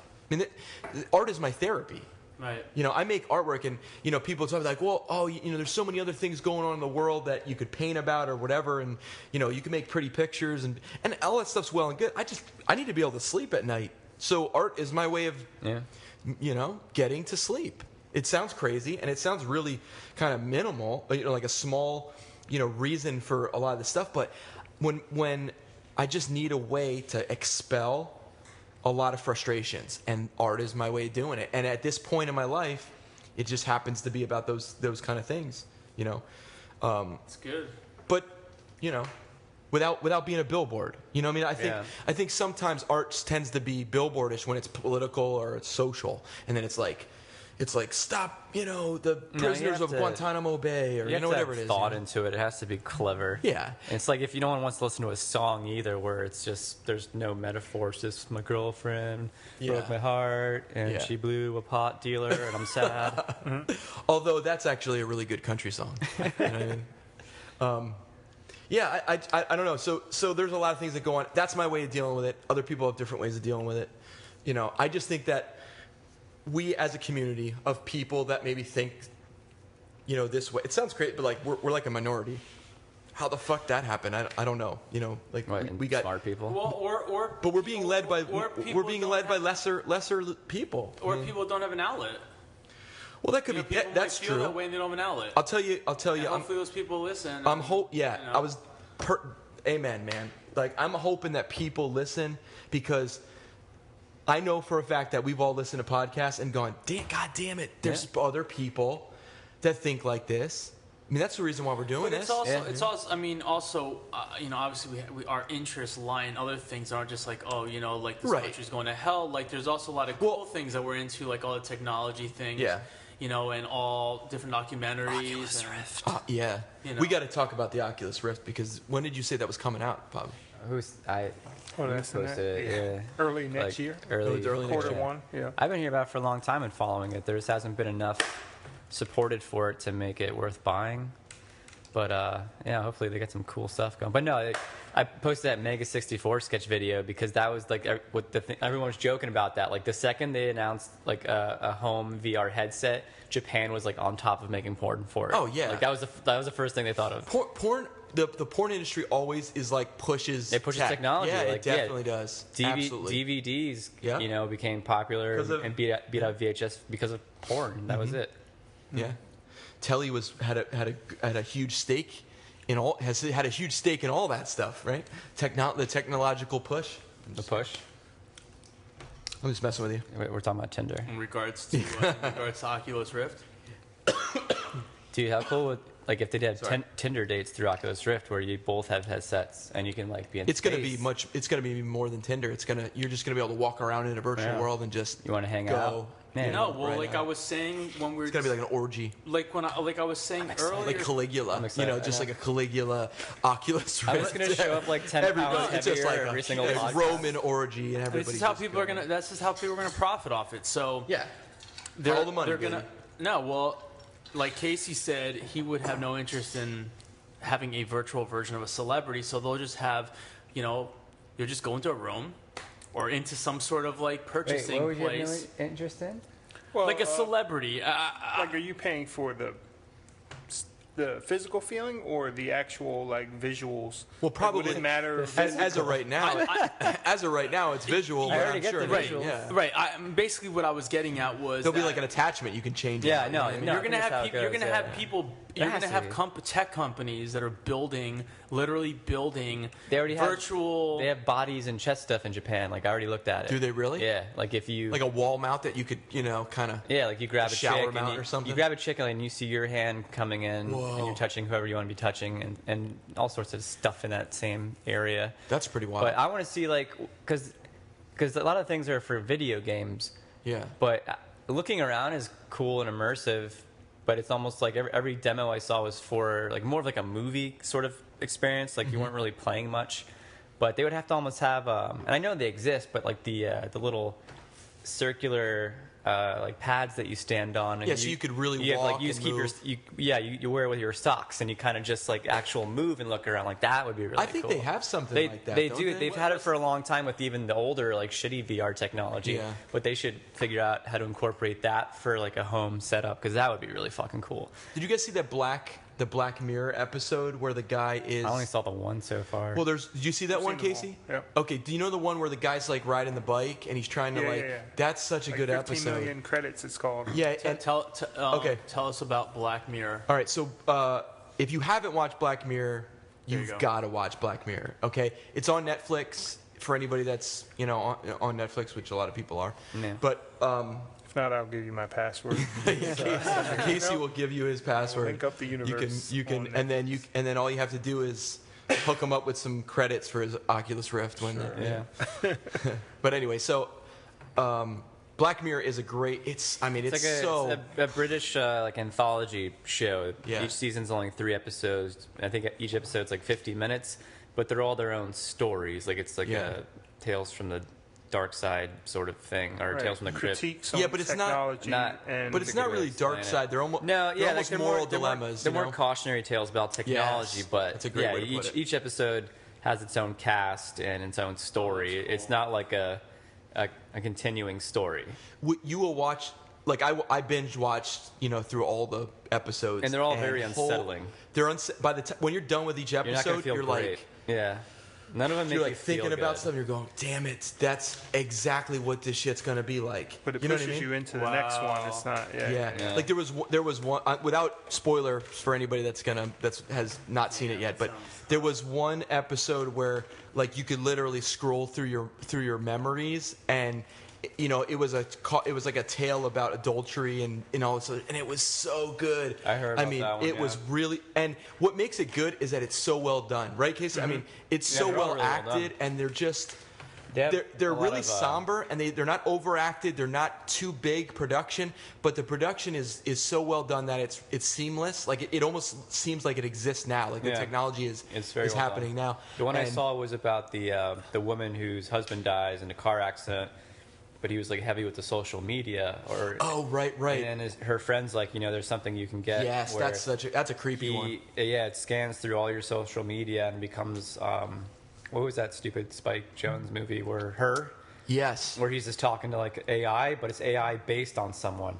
So it goes through all your social networking sites and accounts and kind of, and the more that it has, the more it can emulate your personality, the way you talk, the way you. So this woman who loses her husband starts talking to like essentially her husband, but a very accurate, emulated version of it. Yeah. And then spoiler alert for anybody that wants to. But then that turns into an actual kind of clone robot that looks just like him and has talks, personality traits. And that it's so sounds good. like that the movie I brought up like a few weeks ago with what's his name, Robert Downey, right? What movie is that? Wasn't it Robert Downey? What's the movie? Basically, he was working on like a big networking thing, and they had to shut it down because he was dying. No, that's Johnny Depp. That was that was about like singularity or something, right? Yeah, it was about a singularity idea essentially, where he becomes the internet. But he becomes like consciousness disembodied or whatever. Regardless, it was like, they recreated him. Through all his work, through all his. Well, what was interesting about this social media one sounds it's similar, but what was interesting is the social media connection, where people live their lives so much in social media that this company or whatever it was is able to recreate him. Like they even say in the episode, like he was a heavy user. Yeah. So they would be able to make a very accurate version just because he was always on stuff. And it showed him, like there was a brief period in the beginning where it shows him before the accident, and he's always like taking pictures and texting and talking, so he's constantly involved with his phone, and it's such a cautionary tale about, are you or are you just like what you put out into the universe. You know what I'm saying? In the show where because she's creeped out because it becomes so real, but it's not real. But the robot wouldn't know like real stuff that he didn't document. Like she would use some sort of slang that they use personally, but he never used online. Right. Yeah. She'd have to re-explain to him. And then he would download it, and then it would become part of his. But his she'd history, get all bummed out because she would remember like, oh yeah, this isn't real. And I have to teach you all this weird shit. Crazy. It's so it's good, creepy, though. man. The show is It's crazy. A plus. Like, that's a good episode, and that's like one of the worst episodes. So, like, the other Oh, five are even better. Telly, than you got to watch this show, man. I do gotta that. get Netflix. It's a You bummer gotta just show though use too. one of our I know. passwords. I gotta. I'm finishing Daredevil first, then I'll go to Black Mirror. That shit's. I mean, this is Daredevil see the is- news. This is the worst time of the Tom Hardy wants to play the Punisher, and someone made a photo of him as the Punisher, and he looks fucking awesome. But they want to throw him into season 2 as a character in it. Tom Hardy as the Punisher is probably the best cast of Frank Castle, like of all ever. I'm pumped to see Mad Max. That looks amazing. That does look good. We'll see. How about Ex Machina? That's that too. That got really good reviews. We should. Is it out yet? Is it out? It's now? out. Oh, it is. We should all go check it out. We should go. Yeah, make a movie. we could have a movie cast. Let's we can come back and talk about it. We'll come back and we'll talk about the movie afterward because that's a really important topic. Like this whole AI thing is really picking up. Should we do that like towards the beginning of the week? I mean, that's like a. I'll look up the schedules. Check the time. We'll go. It's like a It's basically like the guy like they build like women or something, right? It's like I think they're something like that. It's like a I don't Blade know the Runner whole- almost. It's like a in love, that he's like building a love life story like. type of thing. Something like that. You know what? It's good that Well, we don't. let's go watch It's it. good that I we don't know about. Yeah, let's go check it out. When there's a movie I really want to watch, I try to just Watch not just watch little- anything about it or not listen because people are so Some trailers give way too much away. Well, Like Avengers, Avengers, but also that Gives new away everything. everything. I that didn't new see it yet. Terminator movie. Like Yeah. the first trailer, I'm like, it's kind of a cool idea. They're going back to the very first one, but then the second trailer comes out and there's a huge plot like points that they show, and I'm like, why did you show me that? Like that would have been cool to find out in the movie. You know why? Because they're trying to fill the I seats. think a lot of people didn't like the first trailer, which everyone's gonna whine about it. Arnold's old, everyone's different, but let it go. I think it's goofy. Like the new movie looks goofy. Yeah, of course. It just kind of looks like campy, and I'm not really into But, that. yeah. Like when I watch a movie like that. But I like to turn my brain off and watch garbage sometimes. Well, right. But not at the theater. Yeah. I mean, I'm not going to go to Yeah, the I would theater never- to watch I it. would never- I'll rent that or like watch it on Redbox Redbox or or something. I think go Redbox. see Furious 7.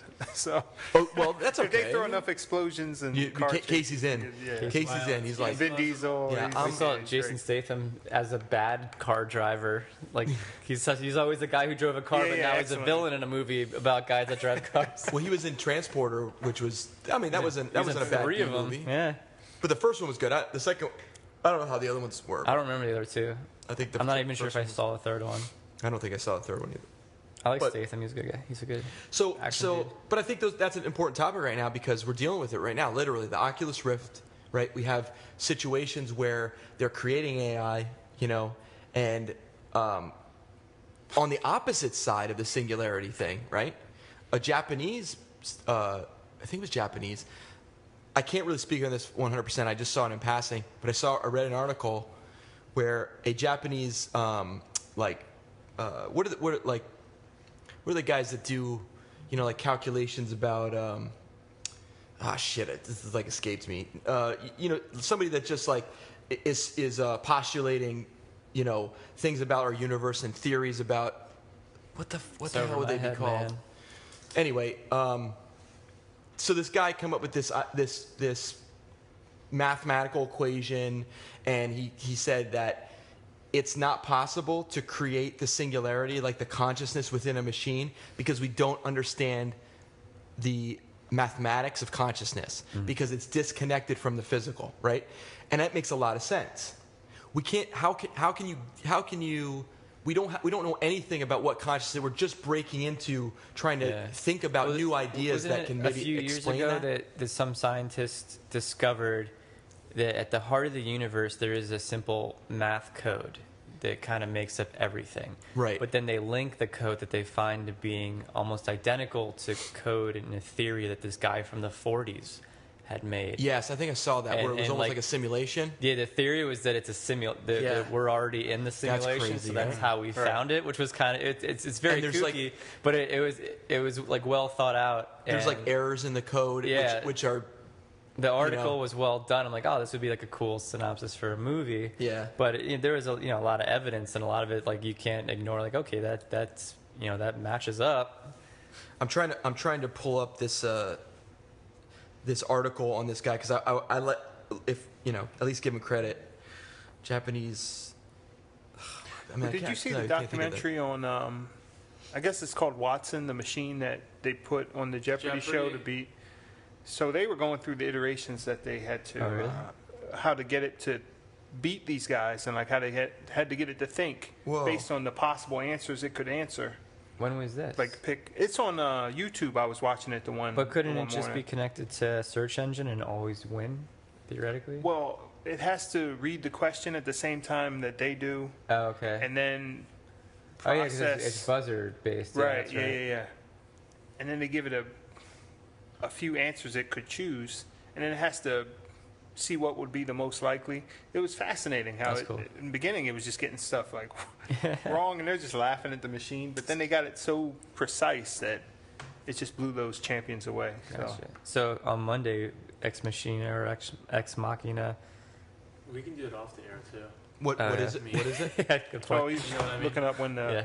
Oh, the times. I was looking at movie times. Were you looking at Mondays? What did you say? Yeah, that's... I mean, those... We'll figure some out. I think we should definitely do a movie and then come back and talk about it, because we're gonna be fresh with like what the fuck is going on. Yeah, that was a crazy movie. Or we're gonna come back with like that. No talking aloud on the ride home. Shit, that sucked. No talking up the stairs to the building. How many times do we have conversations on like our podcast conversation, and then we're like, that would have been great to talk about, but you lose steam, or forget about it by the time you're so deep, you have to go back. I remember sometimes I come on, I'm like, fuck, you guys literally were talking for nine things. But can you post that? Is that valuable to people, you think? What? Putting up the notes that we have, the conversations we have in the... I think we should keep track of them regardless, so we don't touch on the same things too many times. Oh, okay. Yeah, I think people have access to... I think if you no, it's small. Yeah, you'll be able to listen to the episode. A small summary, of course. Like in this, we discussed. Blah, blah, blah, blah. Oh yeah, I mean, whatever. I don't know. I don't know. Who knows? Another thing that was in art, there was a really interesting thing. I'm just kind of changing the subject completely, but which I think I probably should have brought up in the beginning section when we were talking about. But an artist in Germany. Did you see this, where they created a statue of like Snowden? Who are the other guys? Julian Assange. I saw someone did something in New York and they put it in a park. Or was that Germany? No. They did do something in New York. They put a Snowden statue on top of like a memorial. Yeah. This is different. Okay. So I have the article. I saved it. The one thing that I was like ahead of the game, but I saved it because I wanted to talk about this to you guys and see, get your thoughts on this. But is it like a Mount Rushmore to? So I'm gonna. All right, here it is. So, all right, in Berlin, Germany. Okay, so basically, it is a statue pays homage to the three who said no to war, to the lies that led to war, and to an intrusion into private life that helps to perpetuate war, said the art creator. So this was like an article about this guy. And the new statue in Germany is basically the three guys. It's Chelsea Manning, it's Snowden, and Julian Assange, right? Like these guys that were linked to the WikiLeaks. Chelsea Manning did what? That was like the Iraq. That was like the helicopter. Didn't he like leak some videos and stuff like that? He leaked one of the guys gunning down everyone. Right. They gunned down a bunch of journalists. And the audio of it, like go ahead, you audio fire was way away worse, or like whatever, because they know that they're civilians and kids and stuff, and they're just going through. And then Snowden, obviously, which was part of all the NSA leaks and stuff. So this guy and the piece of artwork is really amazing. I mean, when it comes to art. And you're talking about like freedom of speech. This guy nailed it, the artist. And the artist's name is, hold on, let me just give him a plug here. Dormino. Gotta find his last name. anyway, but this Dormino guy, David Dormino, I don't know if I'm saying it right or not, but you guys can see this, but all three of them are standing on chairs, and then there's an empty chair next to them. And his explanation was the empty chair was for anybody to get up and talk. Oh, okay. Like, as freedom of speech. And I was like, man, that's really good. Cool. Like, and for me, and I know, like, us as artists, we're always thinking of, like, what's a really good, solid idea. When you hear someone, you're like, damn, that was good, yeah. And I'm almost like, damn, I wish I would have thought of that. Do you know what I mean? Like, I wanted that idea, and I didn't even know about it. And so this guy nailed it. And I think it's really awesome that the world community, this is Germany, but so it's maybe a small part of the world community, but they're tuned in. There's people that are tuned in and are literally watching what's happening to the police state of America and how censored we are as a populace, and they're reacting to it. When has that happened? I mean, usually it's U.S. reacting to the rest of the world, isn't it? It's almost as though the tide's kind of changing a bit. Like people are looking the other way through the telescope and saying, "Hey, you got some shit to deal with over there." Yeah. You know what I'm saying? I mean, I think probably at least since 9/11. Yeah. Maybe before. Yeah. There's a big contingency of people. Yeah, 9/11. 9/11. That's sorry. A funny thing. It's like, wait, what? There's a big contingency of people outside of the U.S. that believe that I mean, this is speculation, but that there was a lot of there was an inside job. Well, a lot of Americans feel that way too. Well, right, but I'm saying, I mean, that's obvious because there's a lot of, but when you tune into the outside communities, in other countries, they're going basically like beyond a shadow of a doubt, like, yeah, you guys let that fucking shit happen. Right.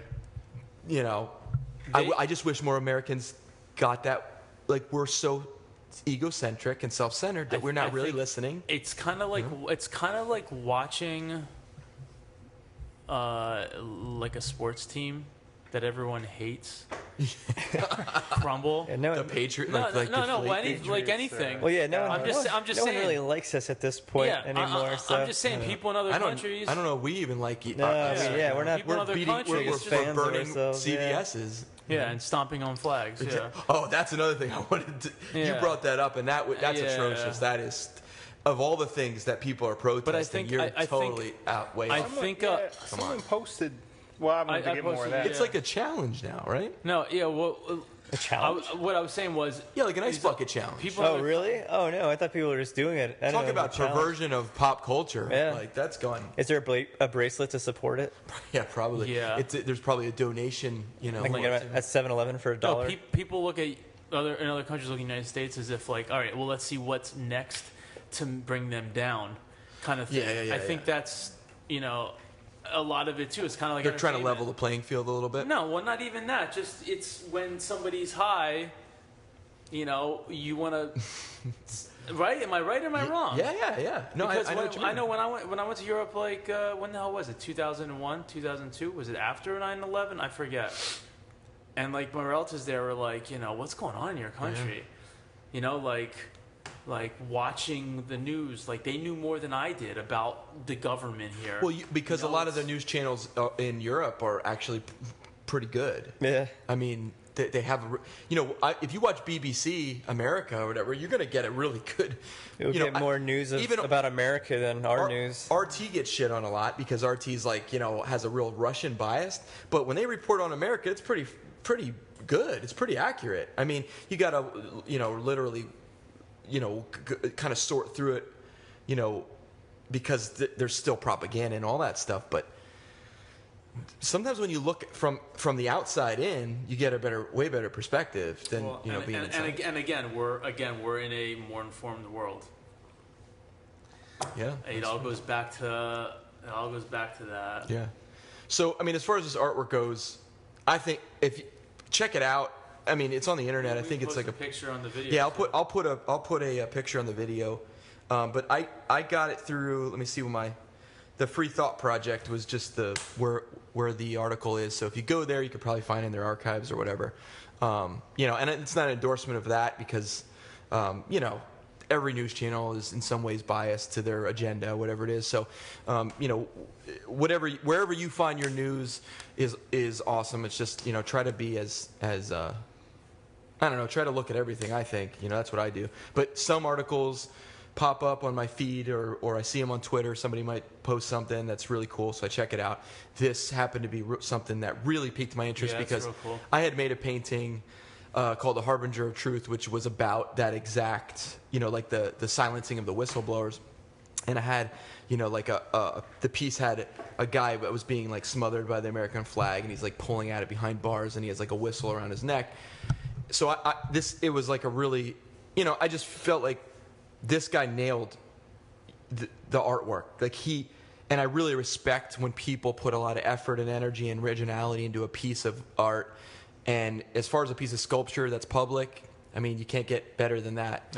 Yeah. And I'm glad that the community, isn't trying to tear that shit down because when we had the one put up in New York, it was like the next day they were getting rid of it. There was probably subpoenas. And there was an investigation. There was probably an investigation because, God forbid, we were able to speak our mind about something. Now, granted, we probably went about it and it didn't get the right. It was a illegal piece of art, but art in general, and this is a great topic. But art in general in the United States is viewed as fringe, right? For the most part, yeah. So I think that. And I run up against this because there's no education in art. We don't have any history. We don't have any history of art as a community. As a nation. Yeah. We've kind of just adopted artists. From the past.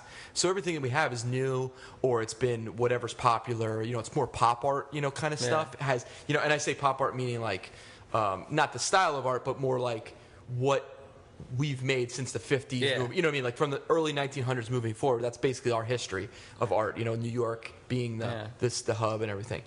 So we don't really have a great education, and art is one of the number one thing that's pulled out of school. Art, music, anything cultural is ripped out. So people don't have any they don't have any understanding of art. I went and talked to a couple of groups of kids on a career day, and I'm talking to them about. I'm talking to fifth graders and sixth graders, and I'm like, I know you guys can handle this stuff. I'm talking about politics in my art. I'm talking to them about how art is not just beautiful pictures, how it can be something that really is culturally important, And these kids have no idea about this. I mean, they're getting it because I'm talking to them about it, so they're getting exposure to that, but they don't have exposure to that otherwise. I mean, they're probably making hand turkeys, in art class. You know what I mean? Jesus Christ. You know what I'm saying? That one got him. I got Telly. And it's like, but do you know what I'm saying? Like, there's not real art being discussed. You know who they discuss? They probably discuss Van Gogh and the Starry Night. Yeah. They discuss like all this other. So boring. It's like, come on. Well, yeah, because and if there's a teacher that wants to get into that stuff, they probably can't because they need to follow their curriculum. Yeah. Need to follow the curriculum. They'll start getting phone calls and be like, "Well, we can't have this." Yeah. God forbid. We're gonna have to stop it. God forbid in high school we actually are teaching things that are like relevant that can help people in their as they transition into their adulthood. Instead, we just have a bunch of fucking people running around that are zombies. Yeah. And don't appreciate public art. Like, this is another thing. Public art is viewed as a distraction or some kind of, like it brings property value down. When you go to other countries. Now, I say that also knowing that Philadelphia is basically the mural capital of the world, right? So, I mean, we have one of the greatest cities for art that exists, but that's in a large part due to the mural arts program and all that other stuff that's been going on down there. But majority of art in the U.S. is really, I mean, the cities are like, they don't have any art. They're culturally void of anything that would be important to the people, and they're sterile, and that's not acceptable. I don't think But there's so much red tape. There's so much shit you got to go through, like the statue. Yeah. People instead of going through all that, all that red tape that you got to go through and getting these permits and legal and paying this money to this, that, and the other zoning shit or whatever, people just take it on themselves to do vandalism. Yeah. or in maybe not vandalism, but they do public art without being asked to do it on private space, and then everybody rejects it, you know? And then everybody views it as criminal behavior, when in reality, art is never criminal, I don't think. Now, there's, especially with a place like Philly, there's a ton of red tape to get anything done in public. Yeah. Because I've done one for, a business, and it took them quite some time. Because the building was historic, but... Is it still there? Yeah. So where's it at? So anybody that's listening can go check it out. Baby Blues, Philadelphia. It's on the outside of the building. It's huge. But yeah, I knew that they had to go through a shit ton of red tape just to get something on their building that wasn't, offensive or anything provocative that could offend anyone. It's just their logo. But no, they still have to go through a ton of shit, and yeah. Which is funny how they use adjectives to describe all that stuff, like provocative imagery. Yeah. What the fuck does that mean? What does that mean? Yeah. Like that can be anything. Anything with the slightest chance of rubbing someone the wrong way. It's so vague that it can be anything, so anybody can have a problem with it. And all it takes is like one, just curmudgeon, that happens to have some kind of stature, or it used to run some business, and now they're a political influence in the community, and then they just get it wiped out, or and it's like it's so sad. We got a lot of misplaced leaders, man, or we misplaced our trust in a lot of leaders. Speaking of Snowden, I think I may have mentioned it a while ago. And you guys have not watched the documentary that was premiered on HBO, maybe in February, called Citizen 4. It basically shows him as he's leaking everything, hiding in a hotel room, wherever it was in the country, and then having to bounce around to the different countries. He was bouncing around to a couple different countries after he exposed everything. He had reporters there. He had the reporters there in the hotel room, the ones who leaked it from wherever it was, New York Times or I forget. Really good. It's called Citizen 4. And I think it won Oscars. You know what? Yeah. I heard about that. Yeah, but they were literally right there. And he's like, it was cool. It was pretty cool. Anyway. What time are we at? So it was called Citizen 4? Citizen 4, yeah. I saw that. I think I saw that. Is that HBO? Yeah, it was on HBO. Yeah, I think I saw that on the HBO thing. I haven't had it some time to check it out, but I wanted to see some of those it's like an documentaries. hour long, so. That's not too bad. Yeah. So it was. I knew basically what was was available during the time of the Snowden thing. I didn't know the whole thing, so I'd be really interested to check that out because it probably goes more into detail about his revelations and. I mean, does it talk more about what? Because I heard there was massive amounts of information that he kind of was time releasing or whatever. Yeah, well, it was all strategic. Oh, that's cool. It's the only thing I get concerned about is, I guess maybe what secrets he did have access to that could potentially get into the wrong hands, because he's dealing with Russia and dealing with China and stuff. I mean, it's like we'll grant you protection here in exchange for information, kind of thing. Yeah, and you got to understand that they have their best. They have an agenda, so he might think, oh, this is hunky dory. This is great that somebody will take me in, but he's got to also know that there's not always people that have, he might pretty smart though. He may be very smart, but he also has to understand there's other people that are looking to take advantage of him, Yeah. I mean, everybody's got an agenda. But where's he at right now, though? Where is he? Yeah. Is he still in a dark, cramped cement no idea. room? I don't know. I know that Assange still in the embassy? Is he still living? Because they're trying to get him on a rape charge or something. Yeah, that was... Some kind of trumped up... Yeah, it was something real sketchy. I don't know what it was. And yeah, just anything to get him out. Yeah, I don't know. I mean... It's a strange world where we have people that are releasing information about how we're being manipulated, and we're not fighting for those people as like heroes, or I mean, we have a government that I think one of the major things that Obama was running on was we're gonna support people that bring to light information that is detrimental to. Yeah, you started with that stance, and then really quickly, well, everything. It seems like everything. 180. It seems like everything that he stood for, he 180'd on. Yeah. Or just cowered underneath the pressure of whoever's really pulling the strings. I agree. Thinking about that earlier, do the politicians just look at where the strength is in the voters? Like, if marijuana is up to 51%, then they're like, all right, we should use that as our platform. But then when we get in, we have these corporations or these... Yeah, you have pharmaceuticals that are heavily invested that are going, no. Yeah. Listen, if you... Well, that got you the job, but now you have... Yeah. Well, see, I think that's always been politics. Right. I mean, there's always been, what do they call that? I forget the word, but like they use, they're just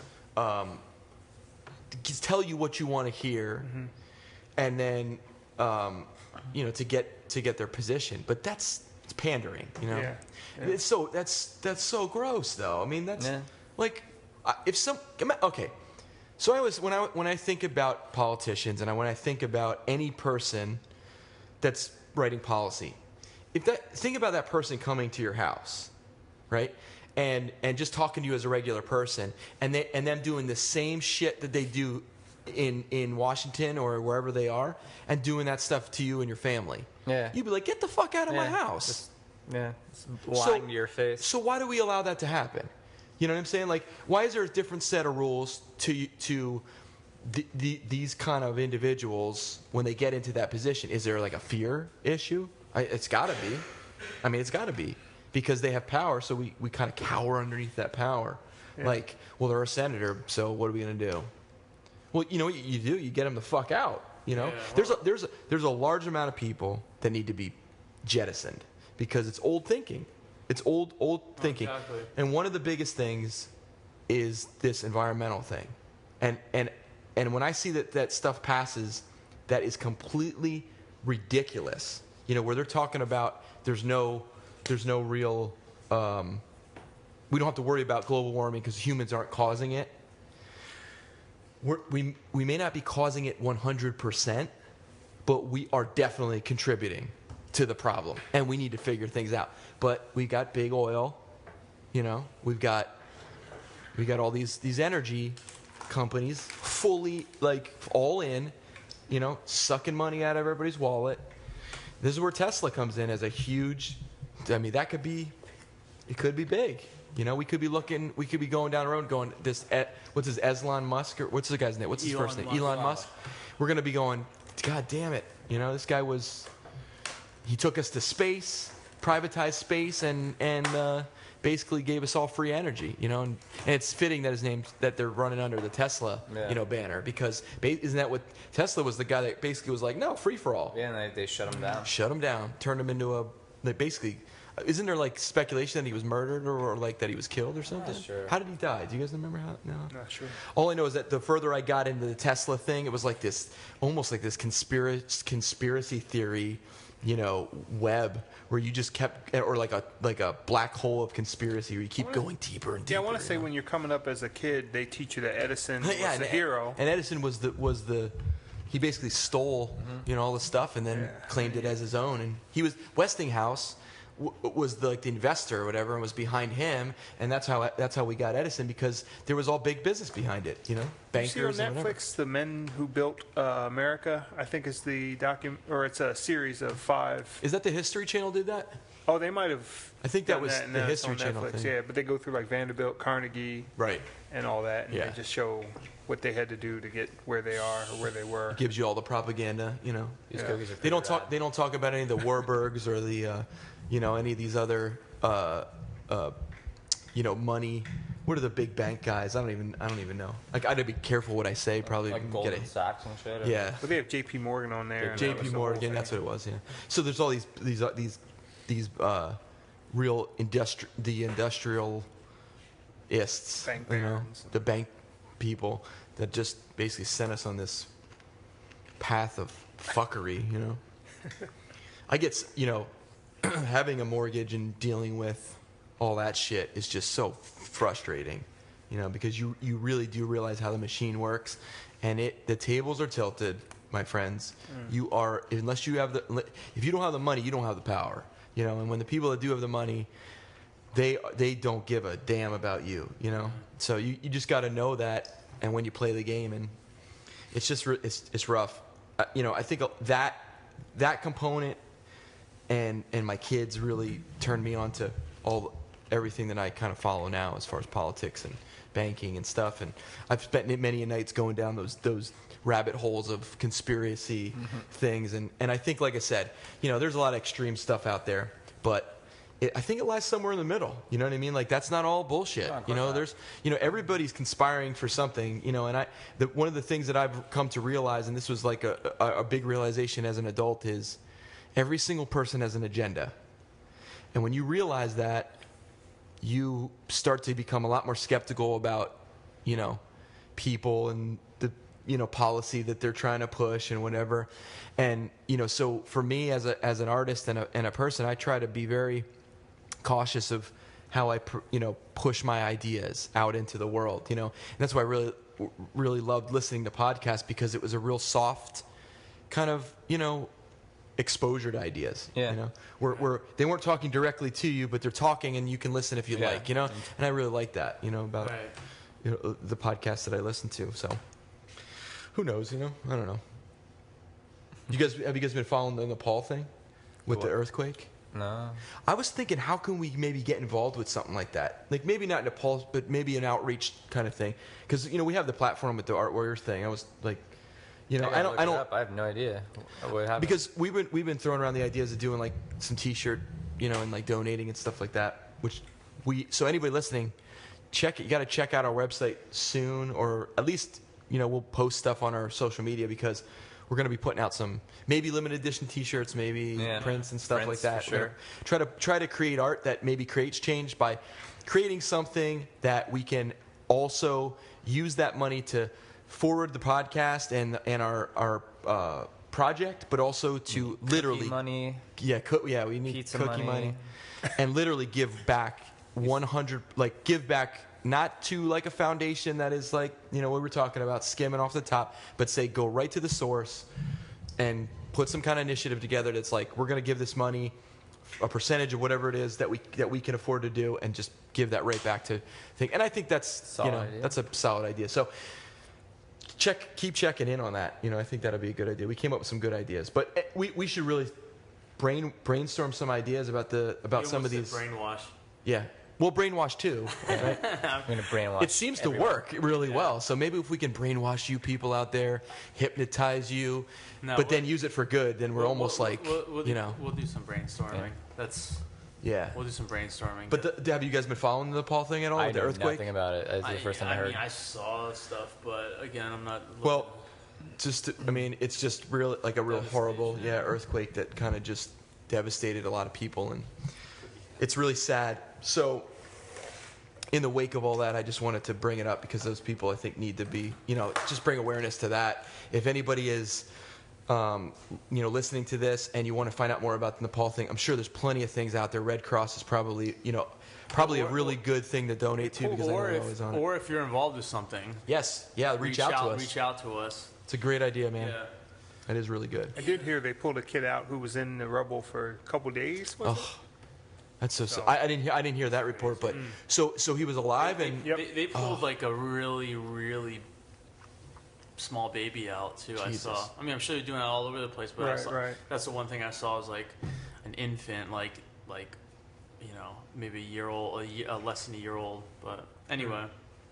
Yeah. So anyway. Yeah, it's just some.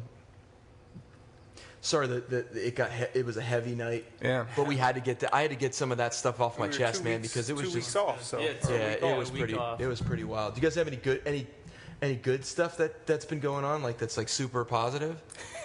I've been listening to. I'm hanging in there. I would say Bobby's been dealing with a totally different situation. No, I took a turn. I'm all right. That's good. That's good to hear. Found some closure.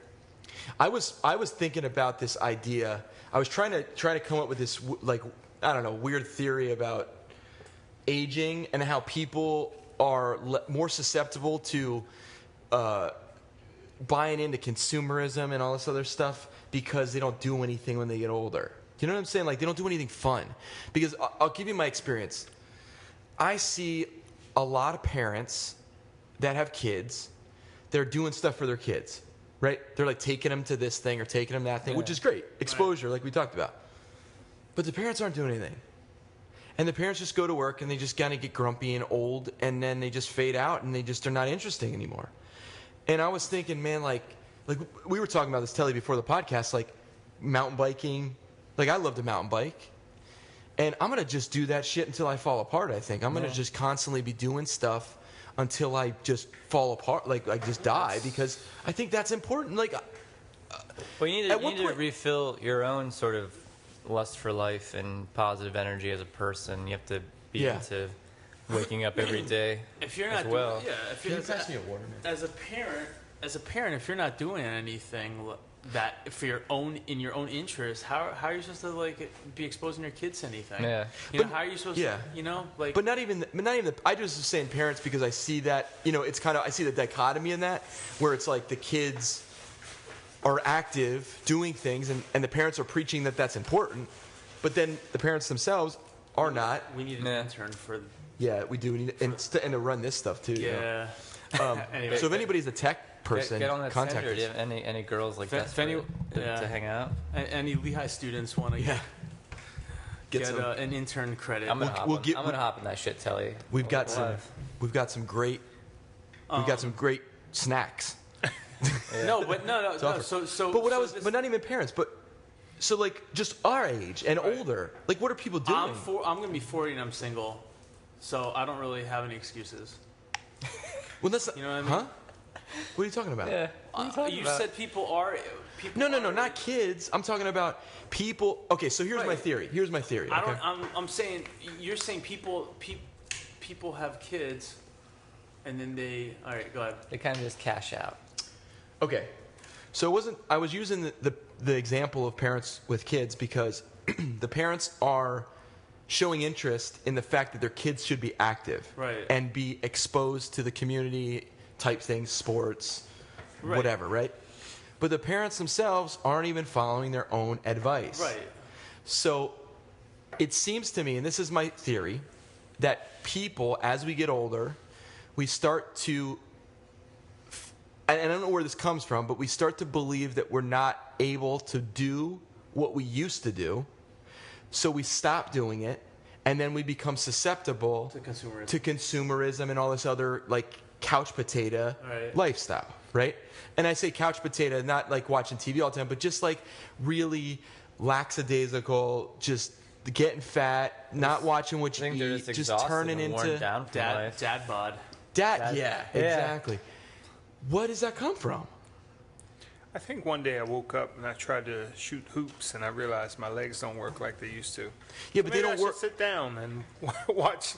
But do they some work? Other guys playing basketball. But do they not work like they used to because you've been sedentary for a while, or do they not work because the way they used to just because that's the way it is? I think that's the way it is. I don't think that's true. I don't think it's the way it is. I don't think that's true. I mean, if I tried to play basketball right now, I would why throw don't people up halfway keep through. Well, yeah, but that's part of the process of getting. Yeah, you just have to get back in shape.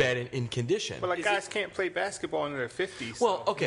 Yeah, their knees get blown out and shit. Maybe not in their 60s. They I know can't. old guys that. But then in their 70s they can't. See that the mentality you have. Your mentality is really closed-minded, I think, in some ways, because there are plenty of people that are doing. Like, look at some of these CrossFitter people that are doing like some outlandish, crazy shit, and they're I guess in their. You remember how you used to play, and then you're like, okay, I can't. okay. So that's a great point. So is it that we are discouraged by our inabilities at that point, or like, I can't play basketball like I used to, so I'm just going to stop? I mean, yeah, I'm sure it's discouraging to kind of have to face that reality of, like, I'm older now, and I'm not the 17-year-old that can do some serious shit on the court. Right.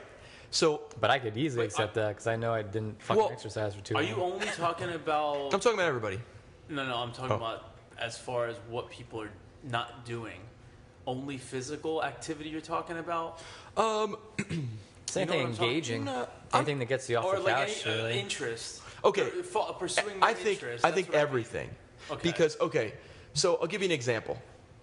I used to collect comic books as a kid. and I used to read a shitload of comic books. That was my exposure to art, like big time. And you could probably see it in my art, like when you look at it, it's very, very graphically inspired. I think even like a lot of my figurative art is like that. So I still read graphic novels. Like I still will take my son and I'll go and I'll try to find good books and I'll read them. And that is important to me to continue something that is interesting to me. Cool.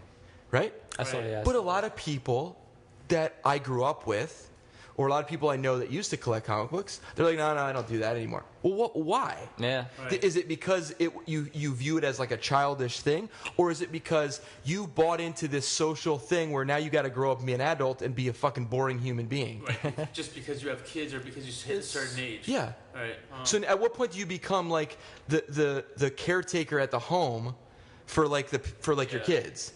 Like now you no longer have anything interesting that you do. The only thing that's interesting to you now is your car that you have. I mean, I see car. I mean, I'm not hating on people that like cars. I'm not a big car person, but some people are, and that's cool. Furious 7 is out right now. We can go. What's that? Furious 7 is out. Yes, right. So go check that out. But I was going to ask you, who's like you're coming down on people that? I'm not coming down on anybody. I'm just saying I have a theory that this is why people start to become negative, angry, and start to just hate on everything as they become older. And I think their life just becomes minimal. They don't get out there much. They don't satisfy any of their interests or desires or anything like that. Well, where does that come from? I think they just get worn down. They get used to the grind, and the grind just wins, But there's a lot of people at my job that try to live that life that's prescribed about having kids, and then this is what you're supposed to do, hit these certain beats in life. Yeah. But you don't have to live that way. I guess they would consider themselves a failure if they don't. Just because that's what they see is out there. Who perpetrates that? But that's all. Oh boy, Taylor, you dealt with this. I hear it all the fucking time. Yeah. Now. Oh boy. Oh, you're 39. You're single. You don't have any kids. I'm like, yeah. So what? You know what I say back to people? I mean, this is fucking horrible of me to say it, but I say it all the fucking time because I'm tired of the closed-minded mentality. Yeah. And God bless people that are going through things. I know it's not easy, but I probably shouldn't even let loose, Telly. No. It's not. I don't see. It doesn't bother me when people. I'm not insecure or anything like that. I'm cool. I'm well, if it happens to me, it happens. But I'm not gonna force the issue. And I think a lot of people fall into that thing where you have to do this, you have to do that. I mean, the day I graduated college, I'll never forget this. I was hanging out at a apartment of friends of mine who was an apartment of girls, and they had a bunch of people over. So in the one room, everyone's hanging out, having drinks, whatever. We just graduated from college. In the other room, it's a couple girls, and they're talking about getting married and all this and that. I'm like. We just graduated from college. Take a fucking breath. Do something start your, do something with your life that is for you. Yeah. And it's we're mind warped into this shit. Yep. So they're no, it's in the handbook. I'm supposed to get married now. Yeah, not that it's a bad thing, but anyway, what I tell people, I'm look, I'm cool. If I do it, I only want to do it once. That's how I was brought up. My parents are still together. Well, what do you mean when you say do it once? What are you talking about? Well, I mean, get married and have kids. Getting married and have kids. That's No, I was just clarifying because, so that's the prescription, isn't it? The society's prescription. Well, right? see, to do it once. Yeah. I'm saying. Yeah, I think there is like Casey was saying, there is this predetermined kind of benchmark things to do in your life. Right. But I'm wondering why. Well, what is that? People will ridicule you, right, if you're not living on that path. Yeah, because or if you're still reading comics. People look down on that. Sure. Yeah. Because people are you're 40 years old and you're just fucking wearing your hat backwards and right. wear sneakers all the time. Is it jealousy that they can't? Yes. Like my stomach's not hanging over my belt. Like I don't fucking care. I just want to, we hear a lot of people talk about the prescribed life, and a lot of people buy into it because they hear it from their parents, right? And they hear it from their peers maybe, or their coworkers or whatever. I think it's harder for women. Let me just tell you that shit is not everybody thinks that way. We don't think that way here, right? So that's important to get out there, and that's why I was trying to postulate this theory. I was like, what is it that makes people turn into that person? Because I talk to people constantly that I can't relate with because they are boring as shit. Like they don't, and I'm sorry, but it's got to be said. There's some people that just do not do.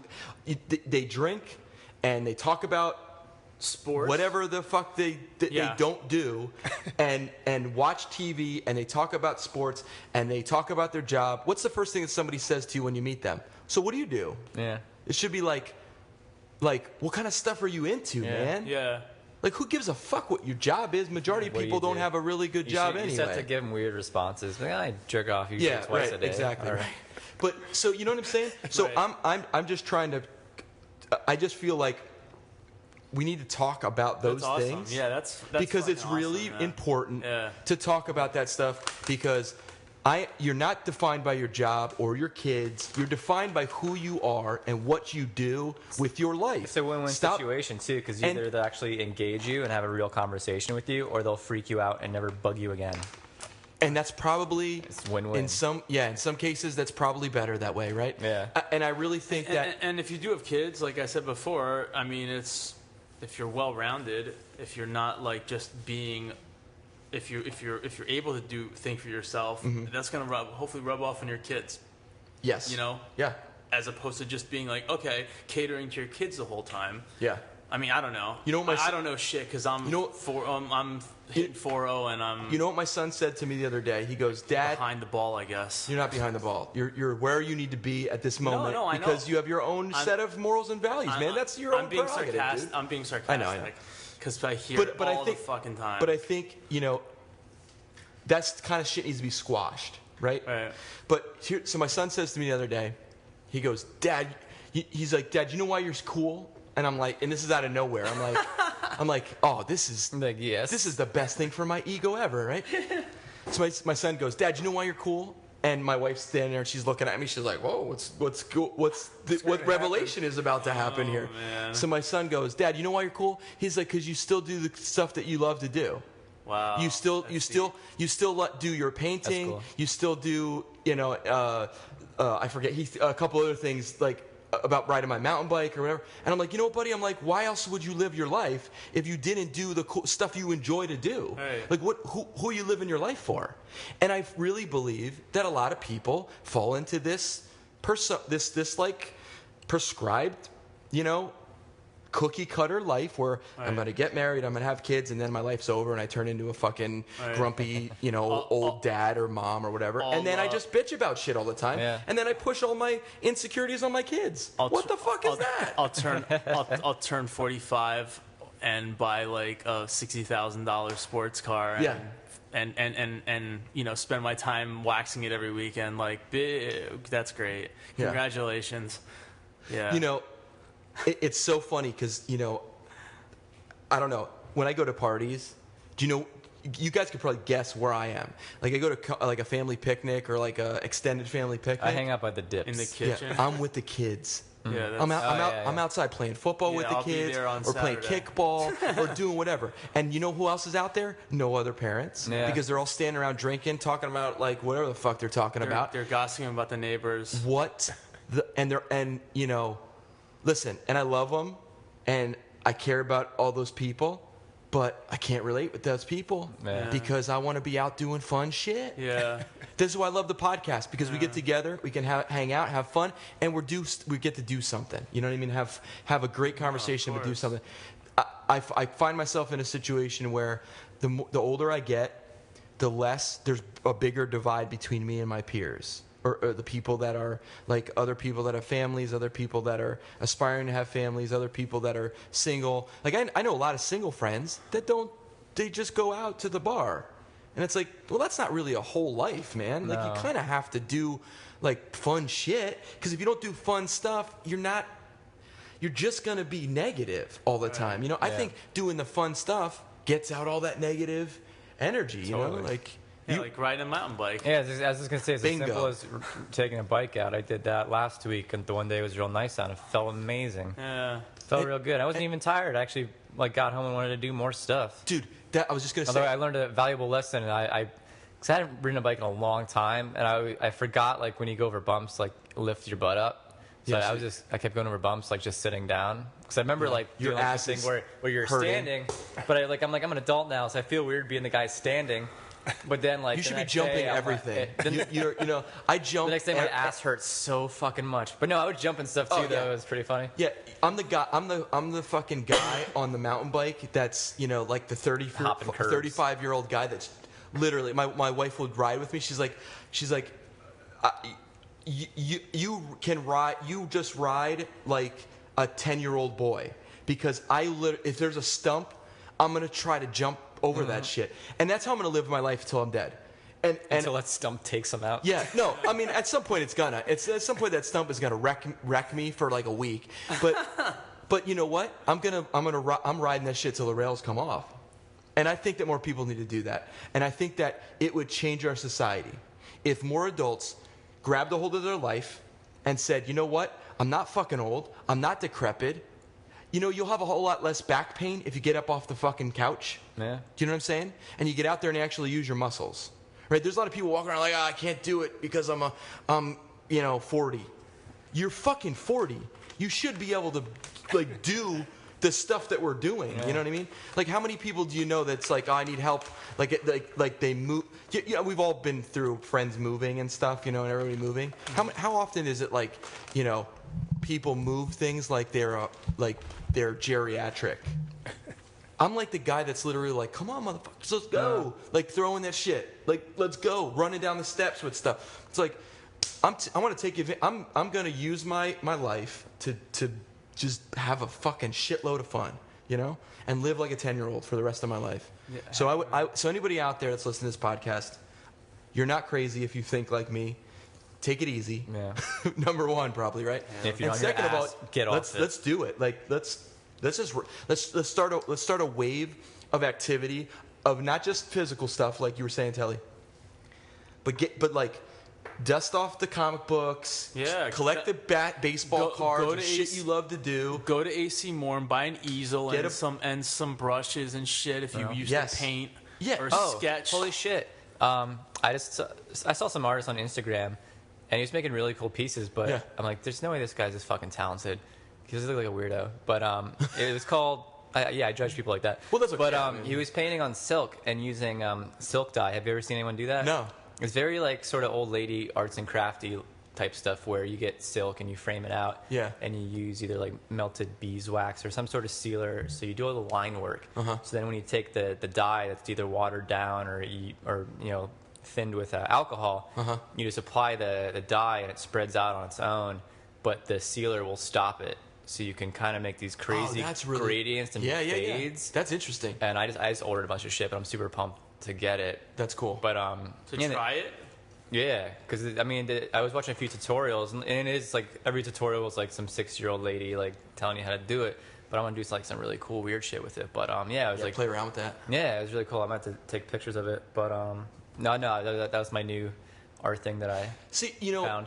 But you get excited when you find something new. You're like, I want to fucking try that. Well, Bobby's still young though, so. Well, but that's okay. Well, thank you though. I need to hear that. Bobby is he's a young buck. I'm teasing. But you made a great point though, Telly. It's like, don't be afraid. You know, get that stuff. Don't be a bitch. And don't get off your ass. Yeah, and go buy some cool shit and do it. Or don't buy something made. Go make something. Right. We don't do enough of that. Yeah. And if you do want to buy something that is made, try to find somebody that is making something cool and be part of it. And don't, like, here, I'll give you an example. We talked about an idea for a t-shirt. I won't bring it out yet, like the idea that I had for the t-shirt. But I found somebody that made art locally that makes that exact thing. Okay? With like the tree stump thing. Right. So there was an artist, I'll give him a shout out on the podcast. There's an artist at Kutztown. He's studying under Evan Summer, which was my printmaking professor at Kutztown. Oh, wow. So he makes the exact thing. He was doing like a series of different stuff. So I bought one of his prints because I was like, dude, that's awesome that you're doing that. I was just talking about this with a couple friends, with guys, with the podcast. His name's Ryan Schreiner. Hope I'm saying it right. Ryan Schreiner. He's an artist studying at Kutztown, fine art printmaking. So I bought one of his prints, and I was like, man, that's super cool that he did that. I'll bring it in once I get it framed out, so you guys can check it out. But he was making some really cool art. You can just probably check him out on Facebook. I mean, he's on Facebook. But I think that's important too. And I was telling him, I was like, man, listen, I don't buy a whole lot of art, but when I see something cool that I really like, I'd rather get it from somebody that is local or somebody that I know or somebody that I have a connection with, because I think that's really cool. And anyway, trying not to get too far off it, but getting back to your point. It's not just about, it's about the intellectual stuff too, like reconnect with your inner child, because that will make you supremely happy.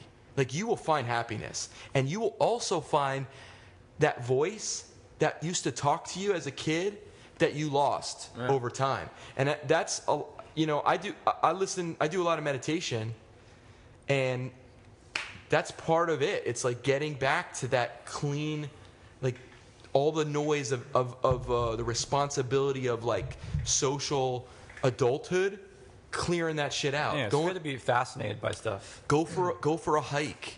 Buy a set of Legos. I love Legos. Yeah, really. I mean, it's just fun.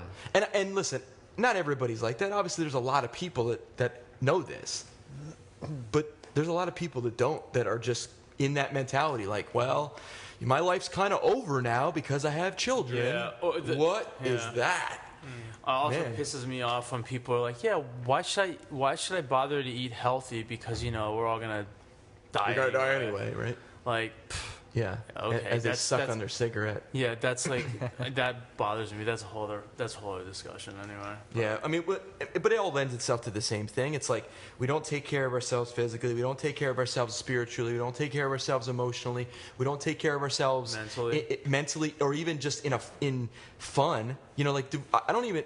There's a lot of people that I would ask, what do you do for fun? And they don't have an answer for that. That's really. Why? And this goes back to the American way, where I don't think this is the same thing in a lot of other countries, especially not European countries, where they value, a lot of like taking care of themselves, going on holiday every year, doing this, whatever. We don't really have that kind of stuff, and I think we need to hear more about that, and that's why I wanted to bring it up, because it's just something. These are the crazy, wild things that I think. Maybe not wild, but these are the things I think about on a regular basis, because I think, as an artist, I try to explore the human condition and the human experience, right? And I think we all do that. Yeah. And it's important to reflect on your own life, most importantly, and then also, put your experiences up against what the social norms are, and then try to break down where the disconnect is and where you fit into a social world. And I always see myself as a kind of an extreme outsider. Being an artist, I think it always, we kind of fall in that way anyway, because we're always looking in,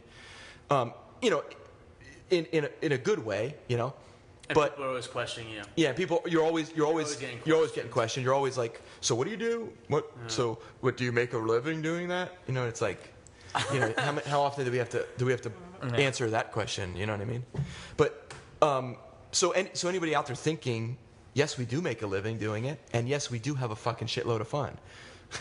It's the way it is, But more than that, you can. I mean, there's a lot of things out there that are, and this goes back to what we were also talking about. Like, we were saying, like, what would people do? Like, can we find a way to follow your passions? Well, the first part is finding out what your passion is, because a lot of people don't know. So, true. Anyway, I think we're almost at 3 hours in. Did my yawn? Yeah, I saw the yawn. And I was like, well, I also we may want to also tire myself out earlier tonight. We may want to call an end to this. We got many more discussions, many more things to discuss. That was a little repetitive, but anyway, we might discuss some things. We might discuss some discussions about things we'd like to discuss. So anyway, basically, how can Telly, you want to, or who's kind of doing our? So it's kind of Telly, Casey. Yeah, so how can people find the Art Warrior Project? Art Warrior podcast on Facebook. Instagram and YouTube. Yeah, just go on Facebook and you'll see all the links. Yeah, we have everything Art Warrior there. Yeah, what we're working on, Art Warrior Podcast. You can also go to the artwarriorproject.org. That'll take you to our website, and everything will be slowly being put up there. We're going to make sure we get everything ready to go. Be patient with us. We do this as a passion of love. It's not really a full-blown thing, but we really appreciate anybody listening in. We're going to keep doing this because we love it. Yeah. So whether you like it or not, if you do like it, pass it along to your friends or anybody else that might be like-minded that might really like to listen to a podcast. And hopefully we can get this thing going. Our plan is definitely to have a lot of guests and a lot of really interesting people that have a lot to say about their profession and things that they're really passionate about. That's really important to us, is spreading ideas and spreading things that we want to do. We're going to try to hit the movie and do like a little podcast about that. That'd be so cool. Another thing that I like to do is I'd like to hit the float tank in Easton. If we all can hit that, maybe like we'll discuss, and then do a podcast after that, because I think we maybe have that guy on there. We'll discuss it. We'll discuss. There's also one in Bloomsburg, which I think we should hit as well, which is really posh looking. Like, it looks real nice and like the pod or there's one opening in Bethlehem too. We'll discuss. So we're gonna keep on. We're gonna keep on that. That's something important. So we're gonna try to do that. Bringing new things. Yeah, and connecting the spirit with the mind and the body and all that stuff, I think, is super important. So, you guys want to give a shout out anything that's going on? Bobby, do you have anything that's as always, I'm in Baby Blues Barbecue in Philadelphia. Go there; it's an awesome spot, awesome people there, amazing food. Check out the mural, right? Yeah, or the logo thing. That's been there for a while, but yeah, check it out. It's an awesome spot. I'll rep them forever. Yeah. I've seen a couple of posts, or people have posted that they saw your work and it's always cool. And bought some stuff, man. So so check out Bobby's work. He makes a lot of really cool, and your reporters too, really good stuff. Yeah, I am. I don't think I'll be. I think my period is wrapping up there, though. I've been there for a few months. It's no problem. Also, too, to anybody listening that maybe has a connection to galleries or situations where people can exhibit art, cool businesses, give us a call or contact us through our website or the Facebook. People that have a passion about something or doing something really cool. Cause, some sort of cause, or maybe filming a documentary or anything. Who knows? Anyone that has any interest or wants to get a word out about anything, or just wants to come have a discussion, we're here. Yeah, we'll definitely listen. We'll message us on Facebook. We'll love to talk about it or see what kind of cool art or whatever social things you got going on. Art Warrior Podcast at gmail.com. Yeah. Yeah. And Casey, do you have anything that's going on?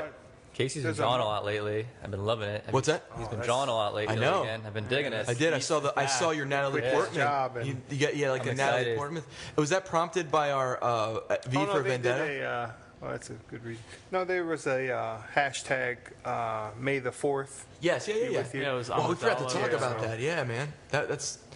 But I had taken a picture of this March Against Monsanto is happening in Easton. Oh, right on. What's the date? Saturday, May 23rd at 2 p.m. Okay. Depending on when we get this out. It's like after. It's Saturday. That's like after the farmers market. So maybe we can go down. Cool. Maybe we can try to check that out. Wait, is that this Saturday? No, it's in a couple 23rd. Saturdays. Oh, good. So what do people have to do? Do they have to sign up, or do they just show up? Just show up. So it's just like a show up thing? Easton Farmer. Right. It's in downtown Easton, right in the circle. That should be pretty cool. Yeah. So I have a couple shout-outs before I talk about. I'll give you. Well, my website is andrewmkish.com. You can just check out everything was kind of updated on there, or find Andrew M. Kish on Facebook. You can just go there, and Andrew M. Kish III on Instagram. You can just so at Andrew M. Kish III. A couple things that I just wanted to throw out there before we wrap this thing up, is a book reco for anybody that wants to check out a really awesome book. I was turned on to it by a podcast, the Joe Rogan Experience, but The War of Art is an amazing book. I have it here. I'm going to pass it around if you guys haven't read it. I started it. I have to get through it. I also have it on Audible, so if you guys want to check it out, I can give you that file. But please, please, please do yourself a favor. Check this book out. The War of Art is life-changing. It talks about resistance and how there are things that are set up in your mind that are not allowing you to reach your potential, whether it's your passion, whether it's your work potential, whatever it is. Please do yourself a favor. Stephen Pressfield is the author. The War of Art, not The Art of War. That's a different book. It's called the War. That's a much longer book. Yeah, it's a lot different topic. It's also a Wesley Snipes film. Yeah, right. So The War of Art, and it's not just about art. So anybody that's out there that's maybe not in, particularly in the art field, please check it out. It'll give you some perspective on not just art, but art as a broader term about your life and anything that you have passion about. The other thing is a cousin, my wife's cousin, who is my cousin through marriage. He makes vodka, and they make Tsar Red vodka. Oh, you know Peter? Do you guys know Peter? No, I've seen it. Oh, I know Peter. You know Peter? Yeah. Awesome. Okay. So what's he doing? Having a party or something? No. I just was plugging his stuff. So if you see it out there, yeah, I've had it. It's pretty good. I don't know. I don't Is that really. legal? I don't care. If you please don't ingest any alcohol if you're under 18 years old. I'll drink it during our show. But you know what? I'm going to bring some in. It's one of the few vodkas that I can do straight. Yeah. So it's like a family recipe, yeah. And he's part of the family. So if you see that stuff out or you want to check it out, it's Tsar Red. It's CZAR. RED. You guys can check it out. I'm sure they would love the business. Soon to be a sponsor. And maybe a sponsor. If not a sponsor, we'll definitely enjoy it here on the podcast. We'll get some of the Tsar Red girls up there. Yeah, there exactly. one night. Everybody loves it, and I know that those guys are really working hard to try to get that stuff out there because it's a really good product, and I really think that if you're looking to have a good time and celebrate with family and stuff like that, check this stuff out. It's they're Polish, Ukrainian. Vodka is pretty much exactly what you need. That's a part of the family. So anyway, those are a couple things that I figured I'd throw out there. Otherwise, thanks so much, guys, for checking us out, and we will see you next time. Later. I want you to get up right now and go to the window, open it, and stick your head out and yell, "I'm as bad as hell, and I'm not going to take this anymore!"